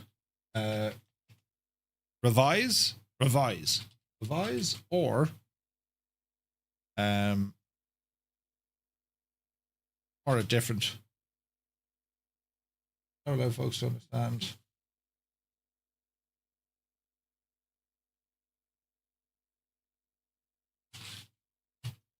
Right, let's see what they say. They can tell me to shag off and say, no, Murph, you can't. In the private pilot written US, they don't give you the questions you got wrong, but the section in the pieces it comes from. Yeah. I don't know. We don't know which questions were actually about level flight and turns. Well, we kind of do. I mean, they're in there, right? Like, I don't know, is it going to be the next round of questions or the next batch of questions, right? We definitely got 2 wrong. And we definitely struggled with at least 2. There was at least 2 questions in that that we struggled with. So let's see what happens. But anyway, the good news is it's all passed, done and dusted. Well done, be Janie then, aren't we only brilliant? Fantastic stuff. So we've passed it. Now we can go back and do it again. All our flights are done. You can see where some failed, some passed. Right? I like this. This is a great setup. And now the course next week we'll go into the second part of it, which is part 2, visual navigation. There's quite a bit with this. There's quite a bit when it comes to this. So local navigation, cross country, and then solo cross country navigation, and then celebrate your training with a solo flight to Zurich. Right. So if we were to look at this one, ground operations, have a quick look. It goes through a lot of stuff here. Checklists, all the jazz, ground operations, a video, holding points, and then we can go off and do the flight. What does the flight look like? What should I do? Start in the apron, fully shut down, start the aircraft, taxi, perform the engine run up, take off, do a traffic pattern, land, taxi back. So you can kind of see where it definitely starts picking up now into further lessons. You're really honing in on your skills. It's very, very good, lads. It's excellent. It is excellent, do you know? But no, good stuff there. I'll see what Navigraph come back to me on that. I just like to know the questions I got wrong. I can go back and look over it, and then when you look at the questions a second time, you'll be like, yeah, that's really no issue. You know what I mean? But anyway, we shall move on. And what we're going to do now, we're going to have a look at our flight for today. We're flying this tonight on the VATSIM network. And we're flying out of San Francisco. We're going to head down to LA. And our briefing, after an interesting and challenging arrival into San Francisco, walking up and down many hills for the week, it's time to move off to the City of Angels. Ooh. Los Angeles International Airport, one of the busiest and most recognizable airports in the world. Parallel runways and a constant stream of traffic, coastal location, complex airspace and heavy traffic make it a challenging arrival. Chan says, slipstream on takeoff was correct. It's one of the 4 left turning tendencies. I wasn't here to see the adverse yaw ones. Adverse yaw in an aircraft's the only factor if you're doing climbing turn. No. I like the only other question that came about yaw was asking us about coordinated flight. So that's what I mean. I just don't know. But anyway, Angels 1-5, good to see you.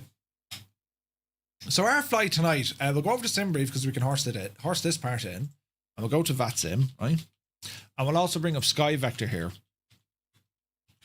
So we're flying out of KSFO. So KSFO, and we're going down to KLAX. So this is where we're flying this evening, out of San Francisco down to Los Angeles.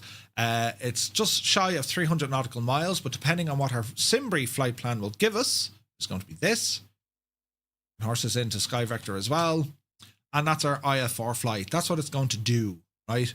So the Stick 5 departure and the Ironman 2 arrival. Hollywood, of course.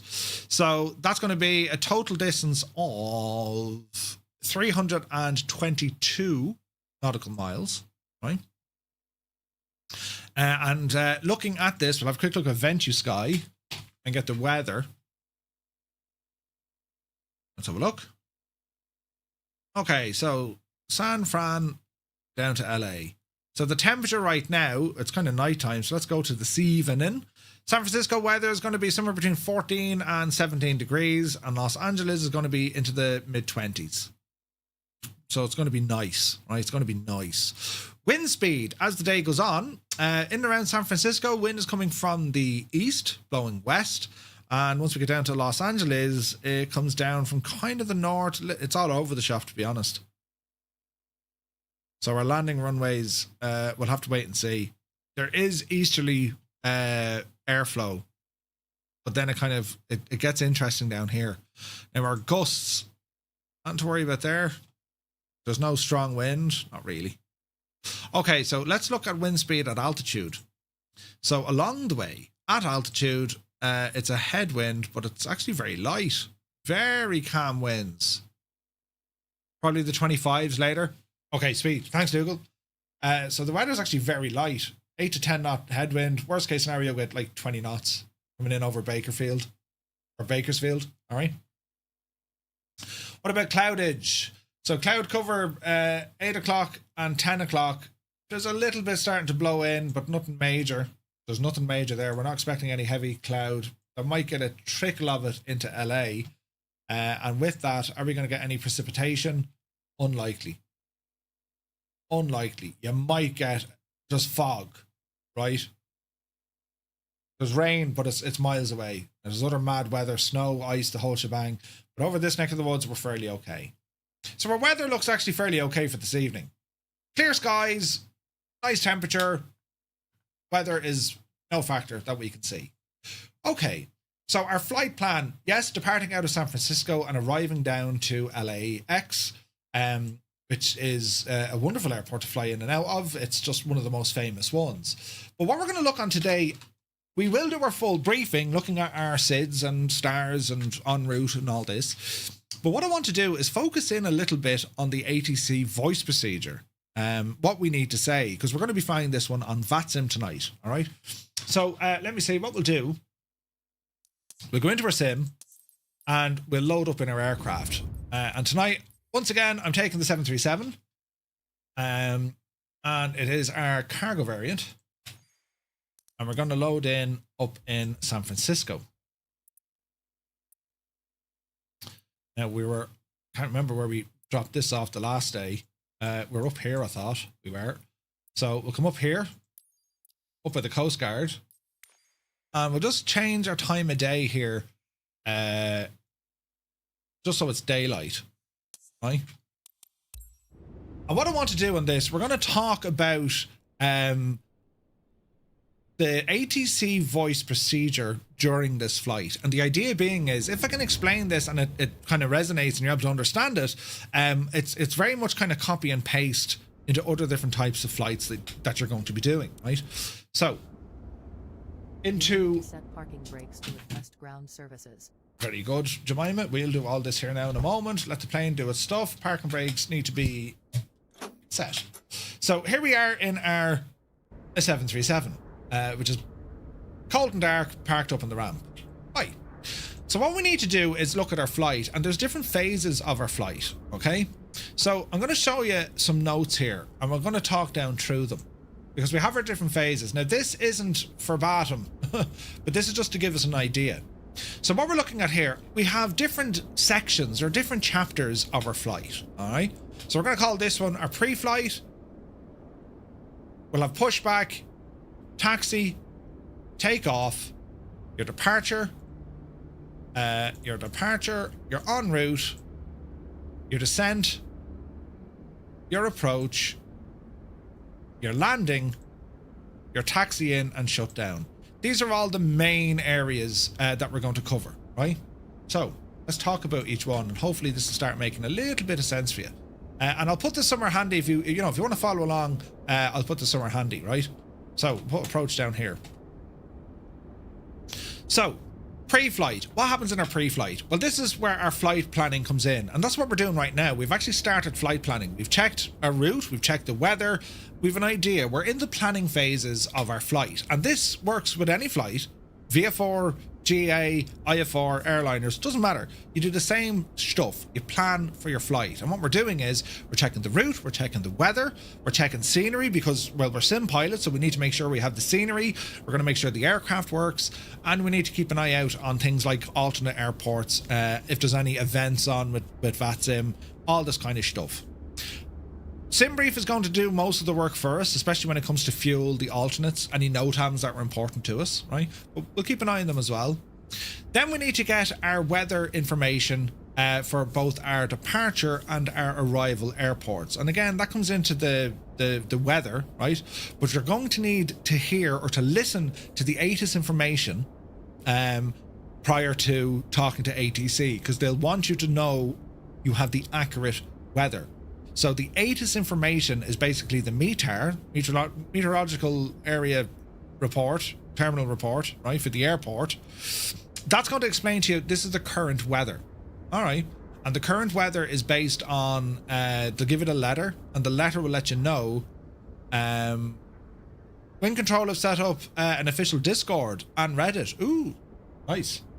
They will let you know where you're at in terms of if your weather report you've listened to is accurate.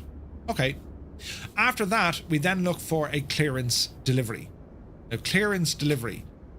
Basically, you want to get your clearance. All right. Epic Fool is here. Good to see you, man. So we'll follow that using craft. We'll go through all that now in a moment.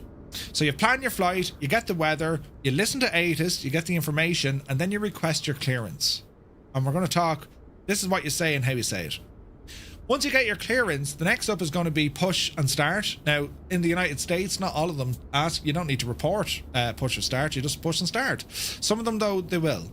But we just flag it as one of the procedures to say, right, well, I need to now get off the stand, taxi back, or be pushed back from the gate, the stand, and start my engines. You want to make sure that you have your clearance, your aircraft is configured, and your pushback and engine start has been approved. Rody, good to see you, buddy. Welcome in. Then we have our taxi. So we need to get taxi permission or taxi clearance. They'll give us the taxi route and any limits. Now, what do you mean by a limit? Well, a limit could be to the furthest point in which you can taxi to. So they might say, you know, if you wanted to take off runway 23, right? But before you get to 23, there's another runway crossing it, say it's 17. So they might say taxi hold short runway 27 via Alpha Bravo Yankee.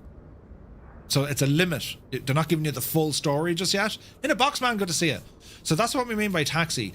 Any hold short instructions. Hold short could be holding short of an active runway, or it could be holding short of a taxiway or a link on the taxiway. And the reason being is, well, it's all about controlling traffic flow on the ground. Then we need to double check our transponder. Make sure we are using the correct use of our transponder squawk codes. When it comes to takeoff, confirm the runway. You might get a heading or an initial climb out instruction. You'll get the winds, and they might give you a traffic report. But that's during takeoff clearance. Then we have our departure. So our departure, we're going to fly on our standard instrument departure, or an assigned heading. They could give you a fly runway heading, expect vectors, or they might give you an approach fix. They might give you an RNAV departure. So it's going to be some sort of a procedure when we depart. So you take off, then you depart the area. Your initial altitude, and then if there's going to be a frequency change, they might hand you over to another controller, for example, right? Then we have our en route stuff. This is when we're in the cruise, the altitude, climb power, speed, all that sort of stuff. Murph, is your mouse zoom crazy sensitive on Venture Sky? Don't think so. As in, does it zoom in very quickly? Yes. Yeah, it does, Dougal. There is a way to do that.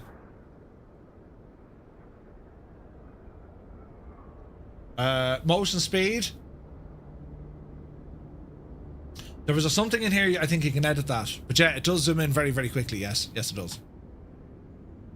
So our en route speed, position reports as required, and this should be the chance then during the flight that we can kind of go back over our takeoff or departure, and then we start looking ahead to our arrival. So once we start descending, we want to be picking up the destination ATIS, we want to get your descent clearance, and then you want to be briefing the STAR, your standard arrival, instrument arrival. When it comes to your approach, you're going to get the approach clearance. You need to be cleared for your approach. Your initial approach fix needs to be identified. Navigation course set, and then you want to go over your missed approach briefing. Okay. Then we have our landing. The approach type, well, is a visual, ILS, RNAV, VOR, DME, right? And then our landing clearance. Then we taxi in and we shut down. Now, that's just, as I said, the little chapters. Just keep these in the back of your mind. These aren't there to frighten you. Just remember, at every stage during our flight, there's something we need to do with regards to ATC. All right? Right, so if we want to come down and we're saying craft, this thing will help. Actually, do you know what I'll do? I'll do it over here. We'll go over to the website because I have all this information on the website, and we'll just talk about this. And there's no ATC online here at the moment, so we're going to fire up say intentions just to give you now a listen of it, right? So if we go into our Learn ATC series, we're going into our ground school document. And from in here, let it load, we're going to go to clearance, IFR clearance. All right. So up to our menu, and we'll start going in here. So we're looking for IFR, IFR phraseology, IFR communications, clearance. Okay. So clearance. Obtaining your IFR clearance during pre-flight can be a stumbling block for some pilots. It's usually where you're going to be getting the most amount of information, but it becomes highly kind of automatic. It becomes highly automated the more you do it. All right. It often leads to communication errors and misunderstandings with ATC. However, mastering this process is not as daunting as it may seem. Note, A-firm, Roger and Wilco do not mean the same thing. You want to be careful when you say Roger or Wilco or A-firm. This is just something to keep in your mind, right? A-firm technically means yes. Roger means information received or understood, and Wilco means will comply. Just be aware of that. Anyway, so be sure to conduct thorough research before questioning your clearance, or before requesting your clearance. Familiarize yourself with the pertinent details such as the active runway, the expected departure route. And this proactive approach not only helps streamline the communication process, but it reduces the likelihood of surprises during the readback. Just like with other communication aspects, I have included an example flight section and the corresponding format segment below. Studying the example of the flight, you'll gain insight into how communication unfolds during the pre-flight phase. When you're ready to take the reins, utilize the provided formats to input your own specific information. With practice, guided by the resource, you'll soon find yourself navigating the clearance process with confidence and precision, rendering this guide obsolete in no time. Again, looking for the helpful guide from 757 Dave. He did some great work on this. We can plan what to say and when to say it. So, when you call for clearance, we have a couple of things we need to follow. Right? I'll try and zoom this in so you can actually see it. I do have the document saved, but this is what we're going to read off, and hopefully this will make sense to you. So when we call for clearance, well, we need to who, what, where, when, how, what. Right? So who are we talking to? That's the first question. Who are we actually talking to? That's the ATC station. Is it ground, delivery, tower? Who are you? Who are we? What's our call sign? What's our aircraft? As in our aircraft number. What are you? We need to tell them what our aircraft is. Our aircraft type. Where are you? Your location at the airport. Stand, general aviation parking, cargo terminal. Right? What do you know? This is where the information for the ATIS comes in. That is your ATIS information code. And what do you want? You want to communicate your intentions.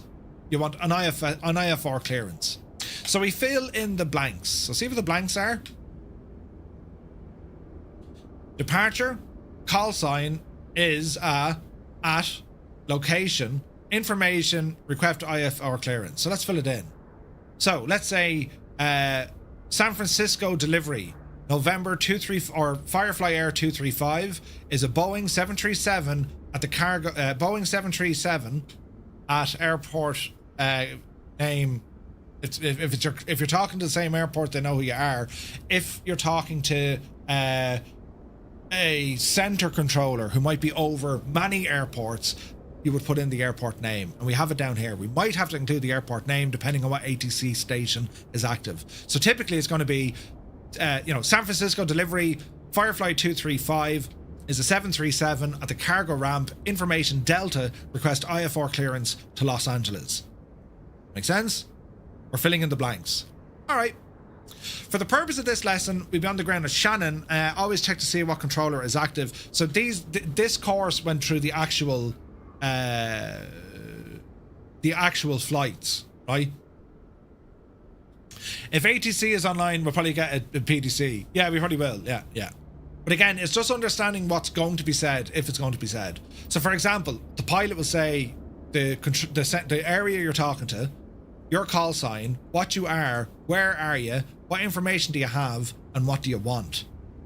ATC will reply, they'll address who you are, identify who they are, then they're going to give you your clearance. And the clearance is changed depending on the country in which you're flying in. In the United States, IFR clearance is slightly different. So come on down here to where it has the FAA stuff.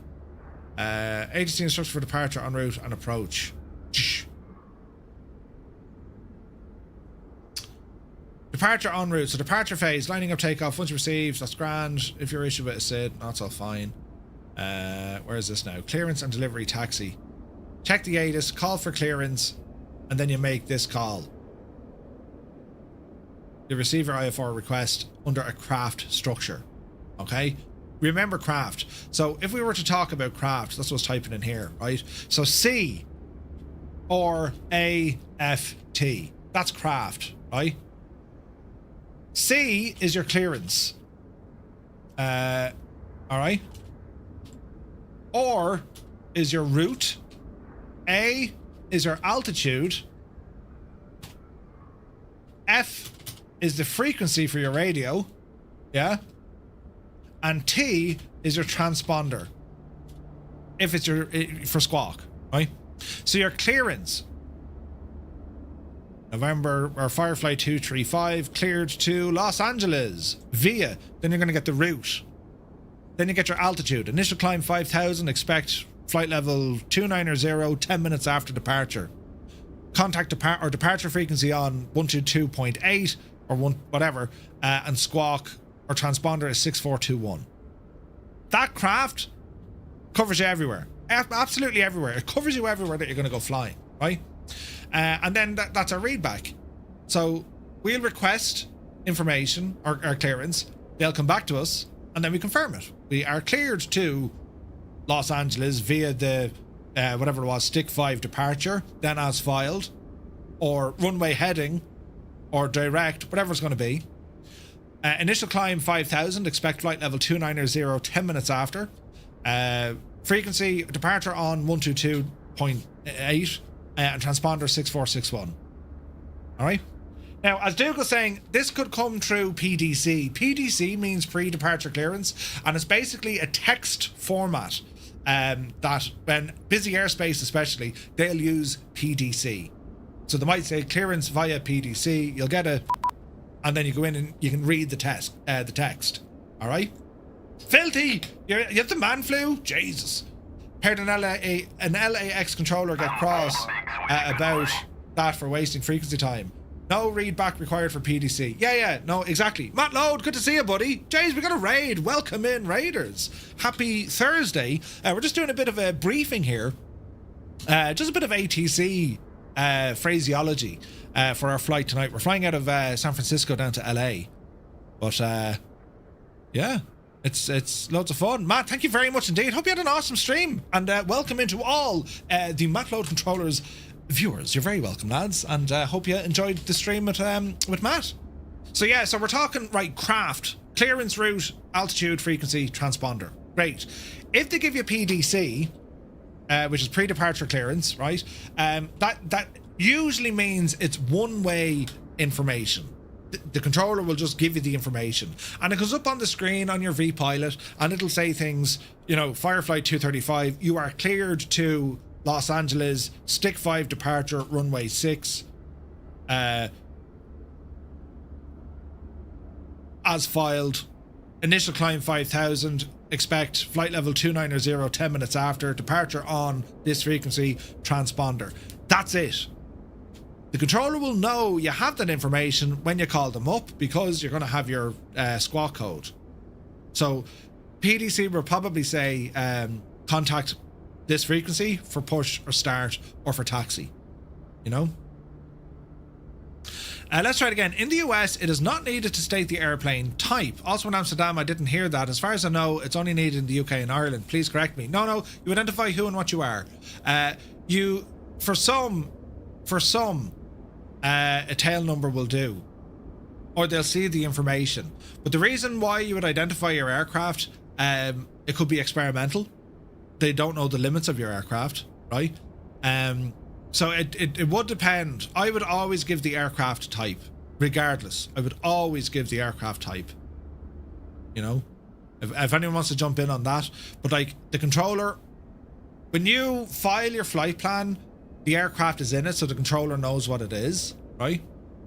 But real world, even over here, they know the aircraft type, but the pilots still say it. They just say it, you know?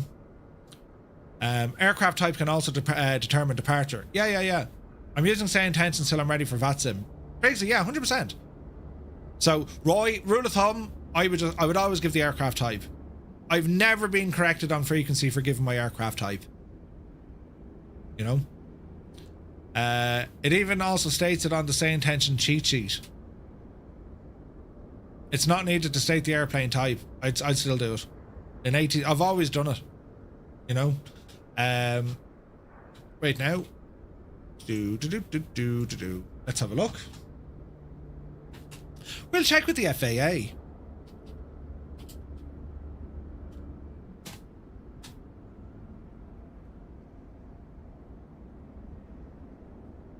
So, use the following clearance items as appropriate. Aircraft identification.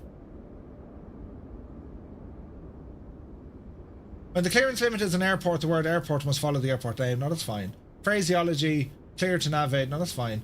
Where's this now? Clearance prefix. That's grand. Delivery, clearance route. Phraseology. Restrict previous issued altitude. No, that's fine. Let's see.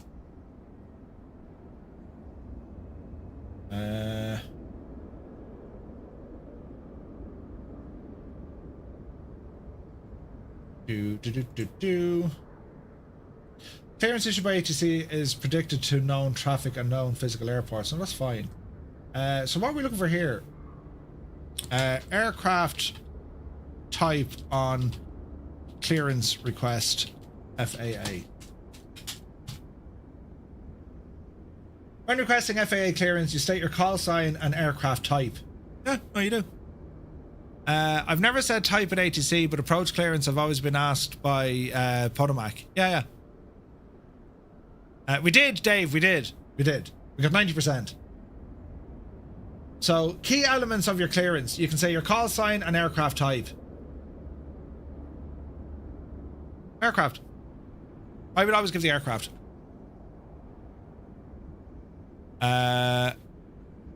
What they do want to know is, do you have the current weather? That they'll even thank you for that. Yeah, 100%.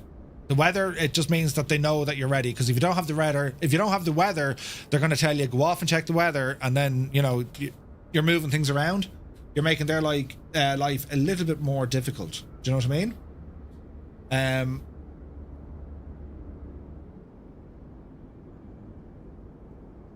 Yeah, anywhere I'm reading IFR clearance, how to request and file, it's always the same. Aircraft type.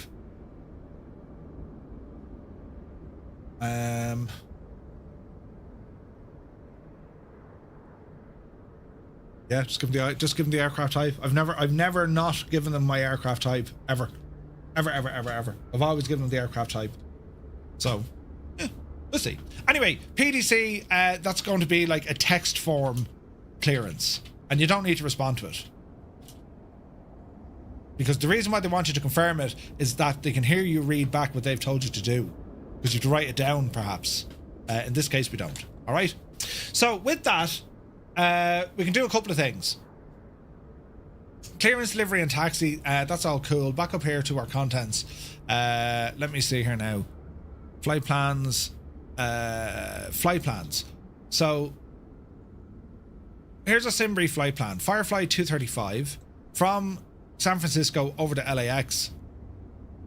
There's our routing. Let's go ahead and select our aircraft, which is a Boeing 737 -8, and generate the flight. Banjacks? No, not really. It depends on where you're flying and where said jamming is taking place. You know what I mean? Okay, so let's have a look at our routing. So we're Firefly 235 departing SFO down to LAX. Block time is about an hour and a half. We'll be about an hour in the air, right? Our routing then is going to be on the STIC or the STIC 5 departure via Sussy, direct eBay, direct Burgle, Ironman 2 arrival into LAX 25 left. That's the first part of the jigsaw.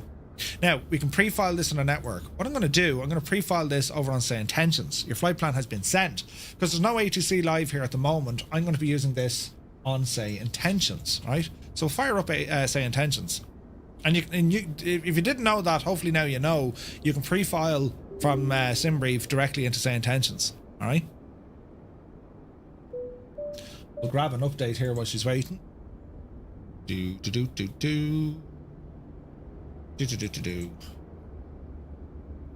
So on SimBrief, scroll down to the bottom of SimBrief.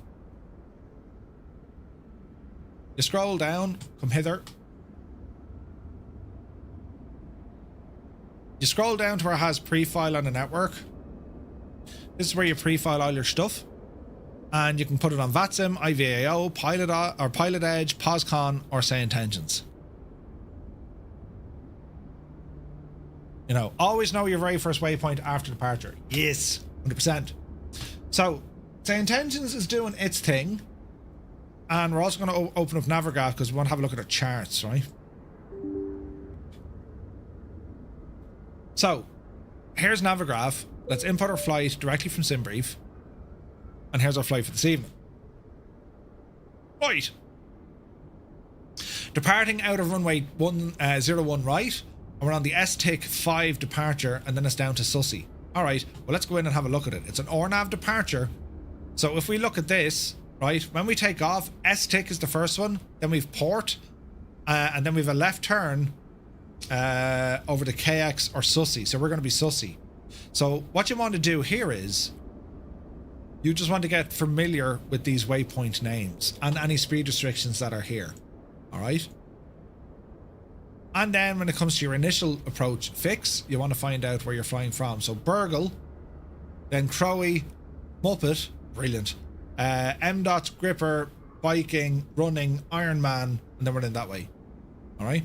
You don't have to pre-file for say intentions. It should pull it in directly. Yeah, it should do. It should do from your flight plan. Yes, Malky, it should. All right. So that's our routing.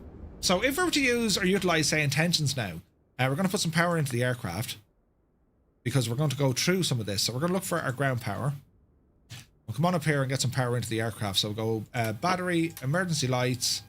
There's our ground power. So we're on ground power at the moment. Got our logo and wing lights on. Don't need fuel or any of that jazz for the minute. And then our screens will start coming to life. So what we can do first, the very first thing we need to do, because we're on the ground at the moment in San Francisco, but we need to tune in. We need to tune into the ATIS information. All right. So to do that, we'll come down here to our radios, and it's in here we're going to tune into the relevant frequencies. So again, we can open up. Where's this guy? We can open up Navigraph. And we can say, right, let's look at the airports, let's look at our frequencies, and let's see what we can find. We have 3 ATIS channels here. 118.85. Alright. So 11, that's wrong, Murph. Clear that. Should be up here. So 111.85.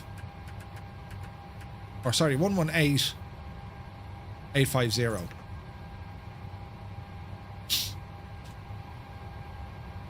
No sound.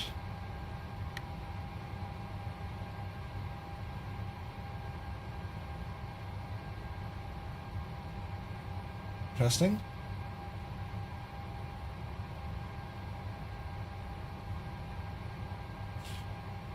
We've no sounds.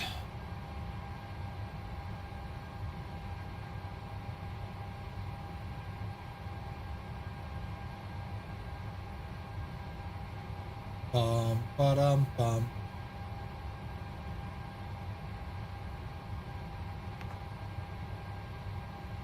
Okay, channel 1.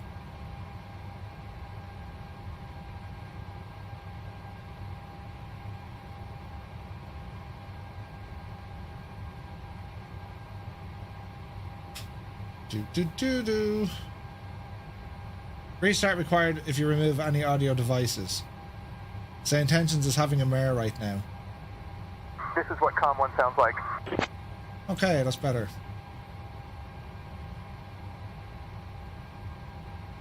Let's see.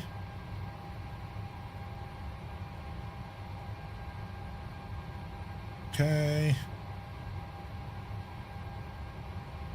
Okay. Try that again. Feet. Temperature 8. Dew point 8. Altimeter 3009er. Density altitude -900 feet. Advise on initial contact. You have information Papa.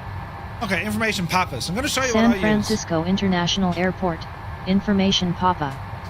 1156 Zulu. Arriving runways 28 right, 28 left. Departing runways 1 left, 28 right, 28 left, 1 right.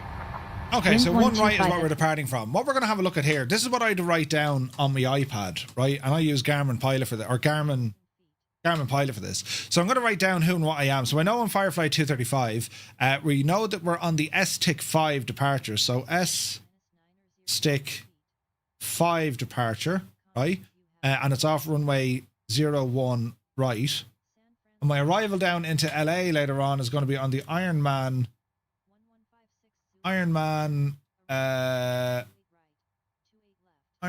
2 arrival, and that's going to be runway 25 left. 25 left.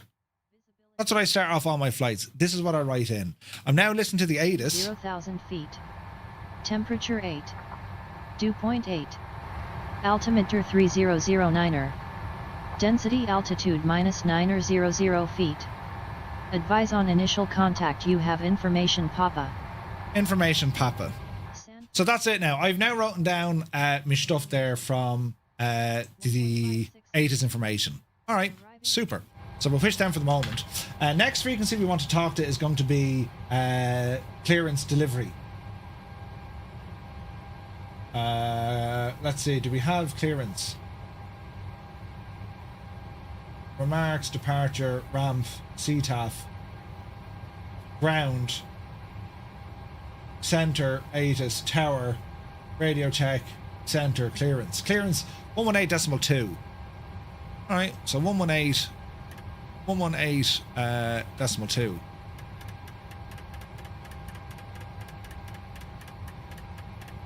118.2. Now I wonder, is my identity correct in this? Control. Okay. So I just need to go in and make sure that they'll address me as Firefly 235. Hello there. General. English. Audio. Aircraft call sign. Use sim brief. No. Aircraft call sign. Tail number. Long call sign. Choose. No. Firefly 235.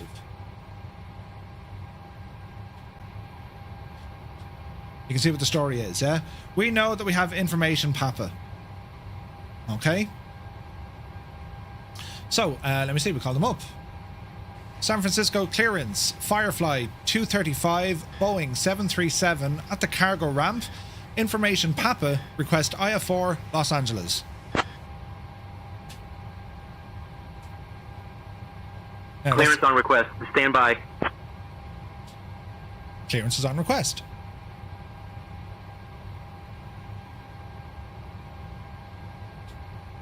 And this is what it does in the real world. Sometimes they'll be ready to talk to you, sometimes they won't. Firefly 235 cleared to Los Angeles via the Stick 5 departure. Then is filed. Climb and maintain 3000. Expect flight level 37010 minutes after departure. Departure on 128.325, squawk 2444. Expect runway 1 right.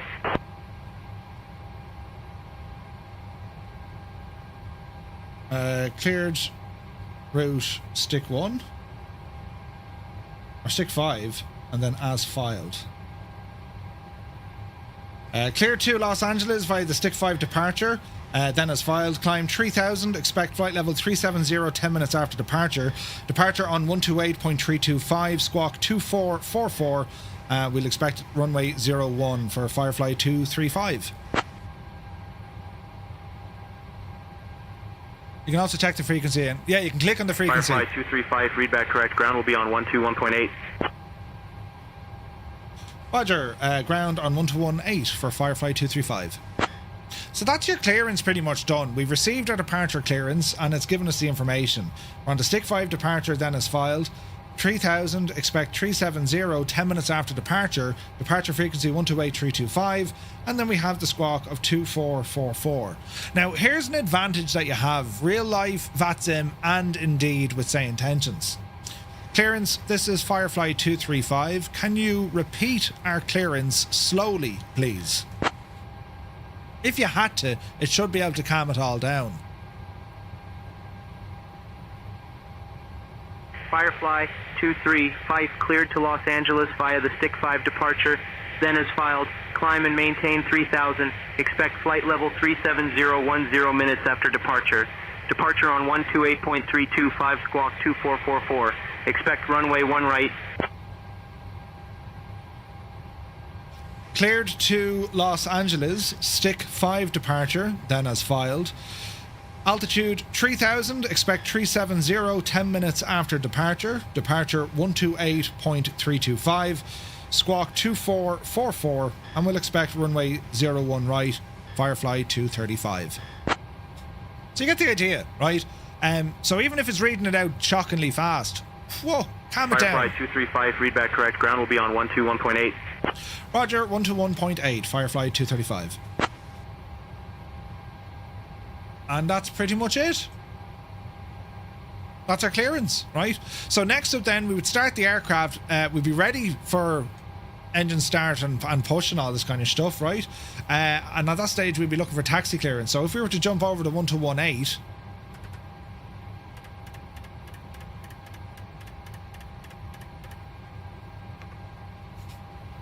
San Francisco ground, Firefly 235, information Papa, we're over at the cargo area, request taxi.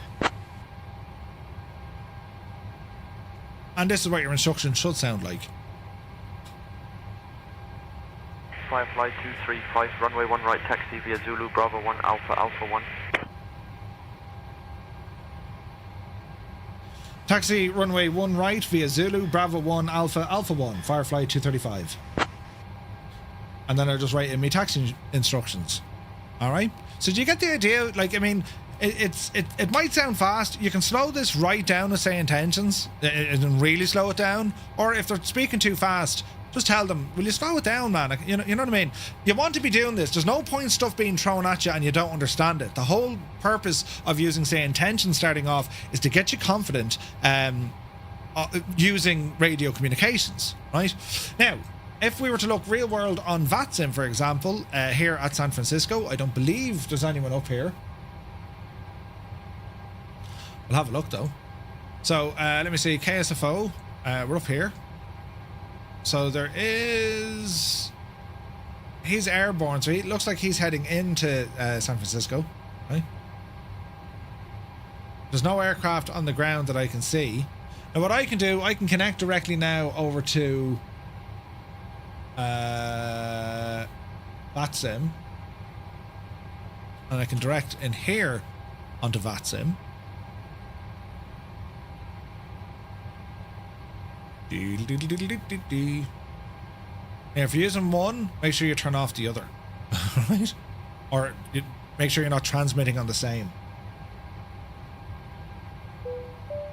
So we can calm down, say intentions at the moment. That's connected. We'll now jump on to VATSIM. We're now connected to VATSIM. Don't see any other aircraft yet. We probably won't see any other aircraft yet because there's no one up here. Do we request push and start from ground, or is it the same frequency as clearance? It's usually ground minimite. They'll tell you, but sometimes they won't even tell you. Sometimes they won't even tell you that you need to request push and start. Some airports you don't need to. All right. What I'm looking for here. So we'll appear on the ground here now in a moment. Up here, there's us. 3-2 whiskies beside us. Brilliant. Okay, so that's Dougal outer window. There's Dougal. So we can go on to a Unicom or CTAF frequency. So where's this now? Dot CTAF KSFO. So it's 120.5. So if I now jump on to 120.5, and this is using VATSIM communications.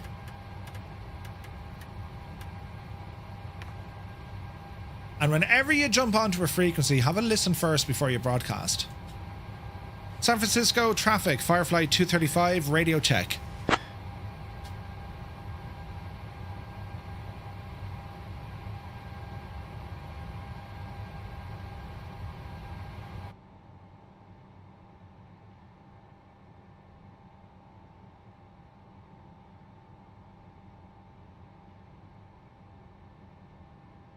Didn't hear me? which can happen. So you now need to figure out, right, am I transmitting? San Francisco traffic, Firefly 235 radio check. Ensure on the right CTAF, 120.5, 120.5. Now, Dougal is there. We know he's there. He's in the chat. He mightn't be connected to voice yet. You know what I mean? So, V-Pilot Sorcery. So, V-Pilot host mode, Simming Sav. What I'm doing here, I'm using my audio from my streaming PC, and I'm using the sim on my gaming PC, so that's how I make the two of them talk to each other, you know? You ask clearance and they transfer you to ground. In USA, more often than not, the ramp is uncontrolled, so push and start at your own discretion. The ATIS will usually tell you. Yeah. Yeah. Alright. We know where model matching works. Dougal, can you hear me on the gadget? You can. San Francisco traffic, Firefly 235 radio check. I don't think he can hear us. Or if he can, he doesn't want to answer us.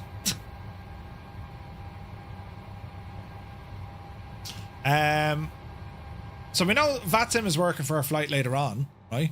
It'll be interesting now to see because we've... Flight 235, you copy? 5x5? All good. Sound, right, so we got him.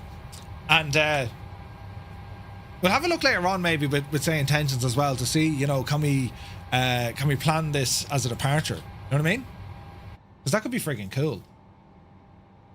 So, what else?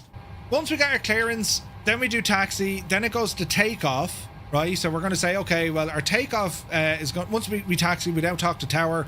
We're going to talk to tower to say, holding short runway 01 right. Tower will come on then and say, you know, Firefly 235, winds 230, 1 knot, runway 01, cleared takeoff. Or cleared ORNAV. Or he could say, clear direct. Now, because we're taking off in the 01, he could say, cleared ORNAV departure, cleared for takeoff. It depends what he says. We know we're flying the star, right? And then once we get airborne, we could report back to say, they could tell us, report when airborne, or they'll just say, okay, contact departure. Or the airport might have an automatic handover. You'll learn that by looking at the charts and having a listen in, right? And then we continue on with our climb. They're going to give us limits on what we can do. So they might say, look, climb now, flight level 120, turn left heading 34. Like, they're going to vector you if they need to, if traffic is busy. Just expect that on takeoff. Things could change. Then you get your various altitude climbs. The en route portion of it, fairly straightforward. Then you're just talking to different controllers en route. So you report, for example, who's the center up here? It'd be LA control, wouldn't it? You'd report, you know, flight level, what was my clearance? Flight level 370, LA center, yeah. So once we entered their frequency or their control zone, we just give them a shout. You don't need to say with you, to who we are. Firefly 235, flight level 370, direct, Burgle, or whatever, right? That's the en route part. Then we want to be planning for our arrival. Now, your arrival, this is where things get busy, because you're going to be usually getting a lot of information, and you're managing the aircraft and your navigation. There's a lot of stuff happening during your descent phase, but try not to let it run ahead of you. For example, we're going to be planning to land into LA. They've given us a runway of 25 left. Brilliant. Let's look at the approaches. So 25 left, grand. So we're in over the city facing the coast. Okay, so let's look at our procedures. Arrivals, and we want to look for 25 left. So we'll scroll down to where it has 25 left. Filter this, 25 left, there to be. And if we have a look at where we're going to be coming in from, right, this will give us a good old idea. So we're heading in this way. Look, here's a flight plan in behind it.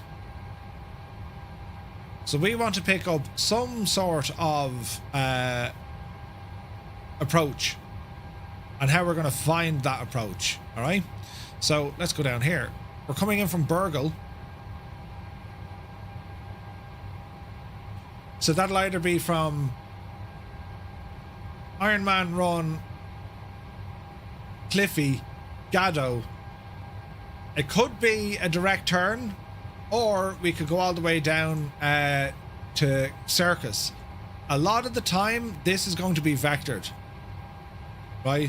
And we can read. It's going to say here.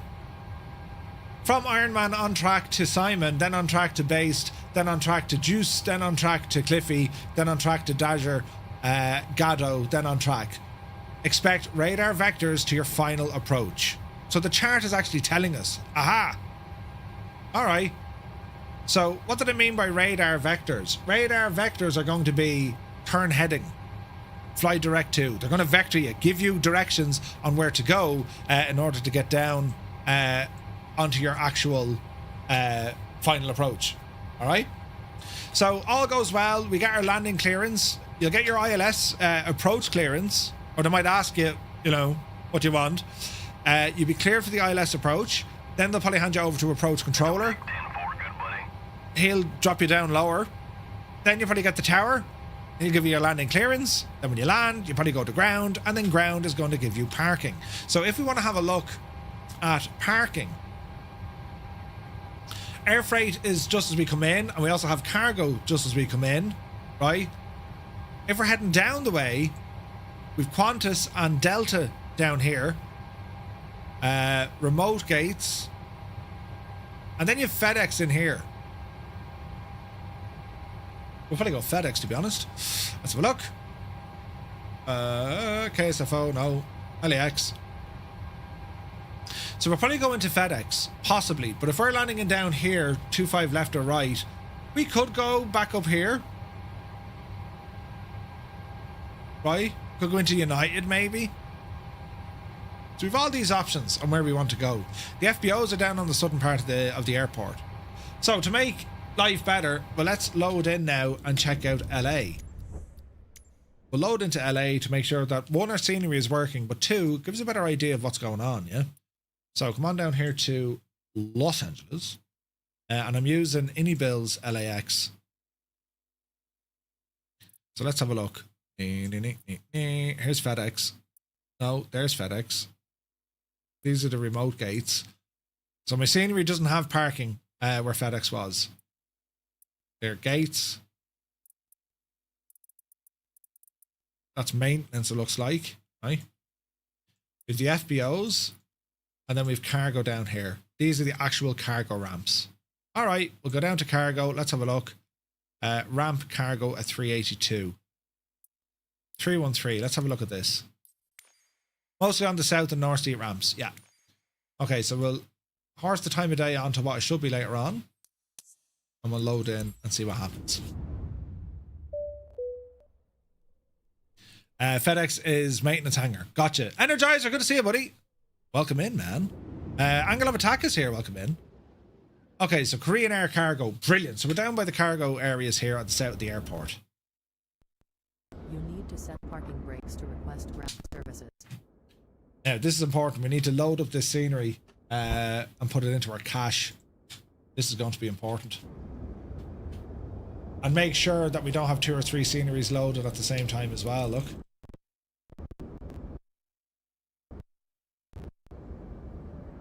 Right, there's our LOD. Now let's make sure we've only one scenery here.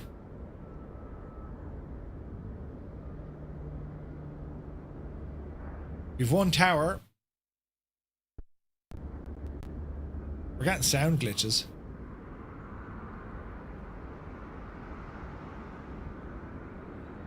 This looks pretty good. It looks normal. There's no double buildings that I can see.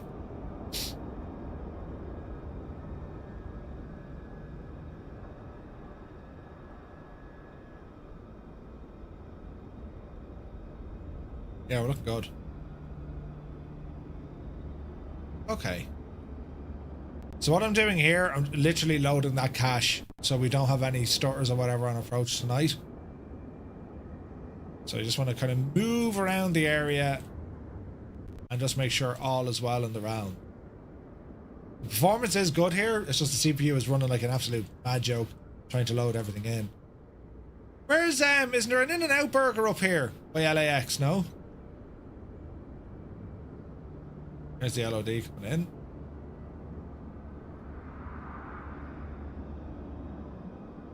I thought there was, wasn't there? Should the stick be vibrating all the way forward on your Cessna new profile, even with the engines off? No, it shouldn't. It shouldn't be moving anything at all with our profiles too. So what I would do, just reset everything and make sure you calibrate everything as well. Yeah? Make sure you calibrate everything before you get into loading profiles. Calibrate everything on the controls first, yeah? Do. We're just doing a couple of laps here just to make sure that it loads in all the scenery for us. Do you know? Do. Is there going to be approaching the runway from this side? Man, this is going to be friggin' cool. New GPU arrived. Oh, what you got, Dougal? Oh, look at that, man. That's fantastic looking, isn't it? Ah, the RX 7900. Ooh, nice. Nice. Alright. So this is what we'll be looking at later. Well, that's what we'll be looking at later on. The Pappy should be happy as we approach the runways. Okay. Stunning detail, isn't it? So when we land either on the left or right, we need to get ourselves to the south. Should be alright. Looks fairly straightforward. So I'm happy enough now of where we're going to go, right? And I'm happy that the scenery works, and we are getting good L performance here. 24 gigs of RAM. Nice, Dougal. Does this mean you're going to be flying more?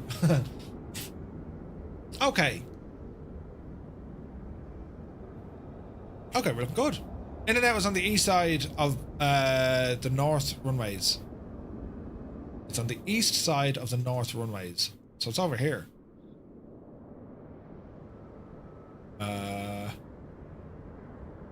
In-N-Out burger.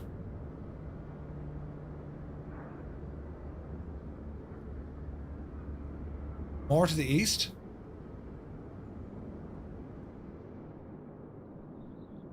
Right now. Did you not see it from the runway? No? So here's the north runways. So we're saying east. Is that it? In-N-Out burger. Oh yeah. Do you know I've never had an In-N-Out burger? This is on me. Like, this needs to happen. Are they actually that good? Sim Sab's on the new PC too. Ooh, nice. Nice one. Is In-N-Out burger that good? It's just one of these things you're told you must try one. Sweet chip that? Yeah. Actually check the tower just to make sure there literally is one tower. Yeah, there is. Been there a couple of times, it's good. Expensive. Okay. Flying Walnut, good afternoon. Welcome in, buddy. Okay.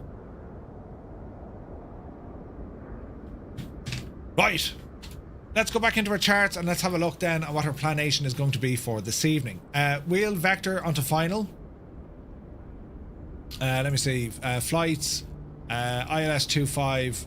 We're going to come in. Transition from Circus. Circus is miles away. We'll just come in on final. So we'll add that to the route and then we'll see what happens, right? So our charts, departure, it is the RNAV departure, Estic, port, YouTube, or it's going to be out this way towards Susie. So we're heading out to Susie, right? Grand. Departure's fairly straightforward. Takeoff obstacles out of San Francisco, well, the bridge, right? But we're not going up that high. We're going to be turning well before we get into that area. And then we're heading off and out. Our star, our arrival heading in, right? Still prefer Five Guys, really? Okay, so heading in, we're coming in from Burgle, then it's going to be to Do It, Crowley, Muppet, M dots, gripper, all the way down this way, right? And Cliffy. And then Dasher. So that's our star. And as we're looking at it, you can see that we have flight restrictions on the way down. Altitude restrictions, speed restrictions. So we'll more than likely get, so on ATC, they'll say something like descend via the star. And that means we're just making sure that we're descending via these constraints and speed constraints. All right. ILS. So once we get to Dasher, we'll be vectored and then they'll bring us in. So we'll get a heading. Then we'll get one of these as our initial approach fix. And then we can spin it in. The main thing what we have to look for is we shouldn't be using category 2. So a standard ILS or localizer runway 25 left. Missed approach. This is important. Climb to 2,000 feet on a heading of 251 until crossing the SMO VOR.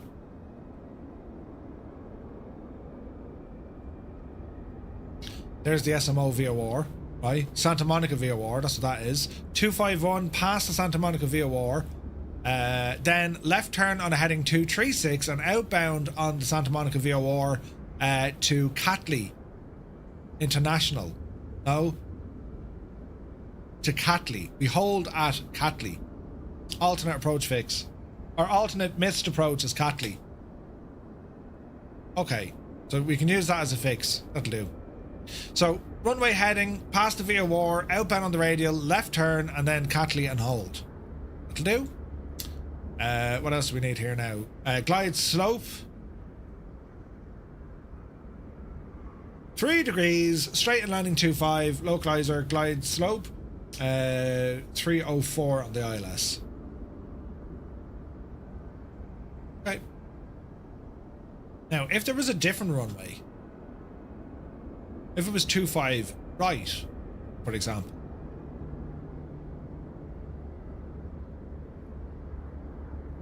let's have a look. ILS 25 right, same crack. So the same missed approach for each one. So that's fine, right? That's fine. And then we just need a bit of navigation when we land. Depending if it's right or left, we want to be aiming to exit. Unlike, we should get Alpha 7. And then we're going to taxi back up on Alpha. Failing that, any of the Alpha 8. Worst case scenario is down to Quebec. But we should get Alpha 7. We should get Alpha 7 or Alpha 8. We'll see how that goes. And then we taxi back down here. So FedEx are actually down lower. Let's go over and see FedEx from where we are. FedEx should be down here. Yeah, there's FedEx. So we'll probably aim for parking at the FedEx ramp. All right. Any questions? So remember our departure clearance. Remember craft. Then we go through our taxi. Then we go through our takeoff, departure, our en route, our descent, approach, and landing. All of these stages, that's when we're going to be talking to ATC. So we need to have an idea of what we're going to say. Remember, who are you? Where are you? Or in this case, who are you? What are you? Where are you? And what do you want? That's what you want to be focusing on. Who are you? Where are you? What do you want? They're the main things. Once you break it down into that sort of understanding, who are you? Where are you? And what do you want? It makes it a little easier. Because then ATC will who's this person? Where are they? Who's he talking to? And what does he want? You know what I mean? So that's the idea. All right. So have you any questions, lads? I'm looking forward to this flight tonight. It's going to be a good one, isn't it? Haven't flown into LA now in a long time. I haven't done this on VATSIM. It's a long ass time. So this is going to be fun. We'll see how we get on with ATC. If I don't get ATC, we're going to try and use some say intentions, because I think that could be interesting tonight. If we can horse this in, you know. So I think I have to enable this. Integrations.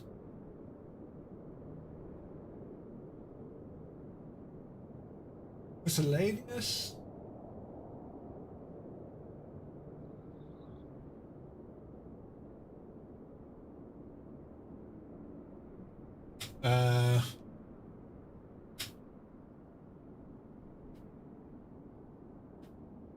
Right. if we do this to say intentions, right? Or if any PC starter guides, what are you looking for specifically? Outbound handoffs. As you're departing a VATSIM coverage area, use the following steps to automatically move to say intentions. Make sure your VATSIM plan was also filed on SimBrief. Make sure your SimBrief username has been entered into say intentions. Depart VATSIM coverage area and wait until they hand you over to Unicom.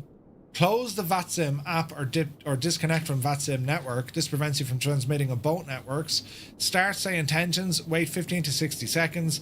The say intentions ATC controller will contact you and ask you to switch to the appropriate frequency. You will hear radar contact and then receive. Okay. Inbound. Go to pilot portal settings. We've done that. If you turn this on, you need to restart the application. That's grand. Plugin will detect when a VATSIM controller reaches out to you via a text as you approach their airspace. Once they do, AI ATC will basically say, contact VATSIM controller at this position. Once you hear the message, your co-pilot will be disabled and you'll be automatically disconnected from the Say Intentions ATC network. You are now 100% back on VATSIM. That's pretty cool. Ooh. That's pretty cool, isn't it? Fiber Strike, good to see it. So you spend a lot of money on a PC. Where do you go after installing Flight Sim? The main thing is just get your Flight Sim in, man. I mean, if there's anything else that you need with hardware or otherwise, if it's coming from GG Machines, they've already done a lot of the optimization with software for you. They run through everything. They stress test it. Do you know what I mean? So I think it's all about flying. All about flying at that stage, you know.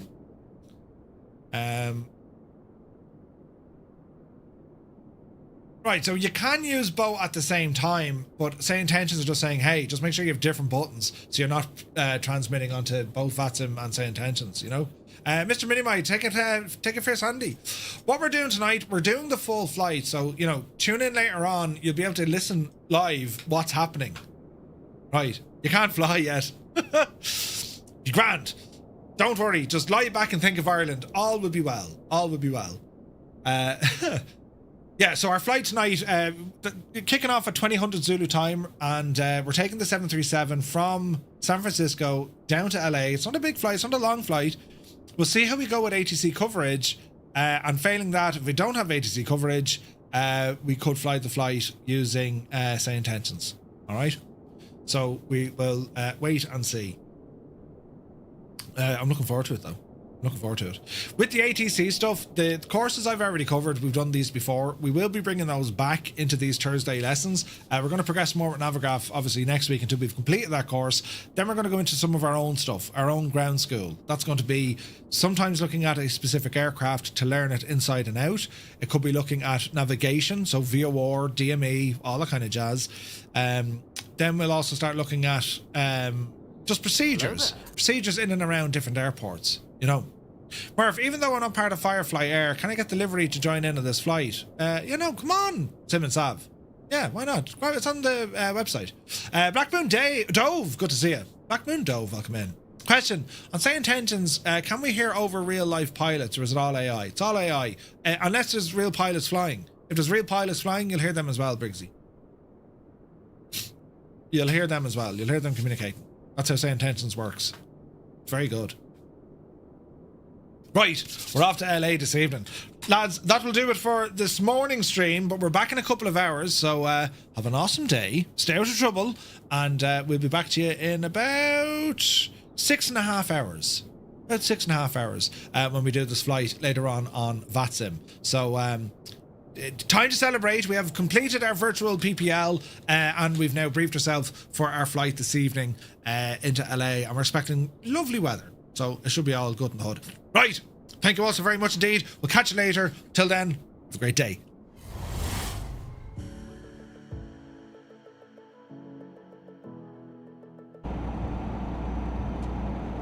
You didn't use your indicators. Electricity must be expensive in your truck, is it? Christ! Oh no, a terrible accident! Jesus! Did you jump?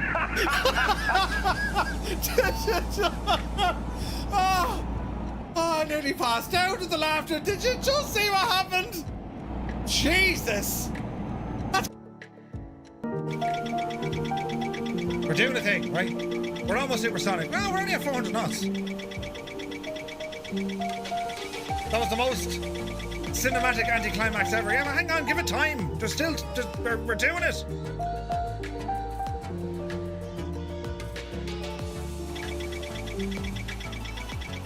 Ah, you're gonna miss the ground, you big ape. Hang on.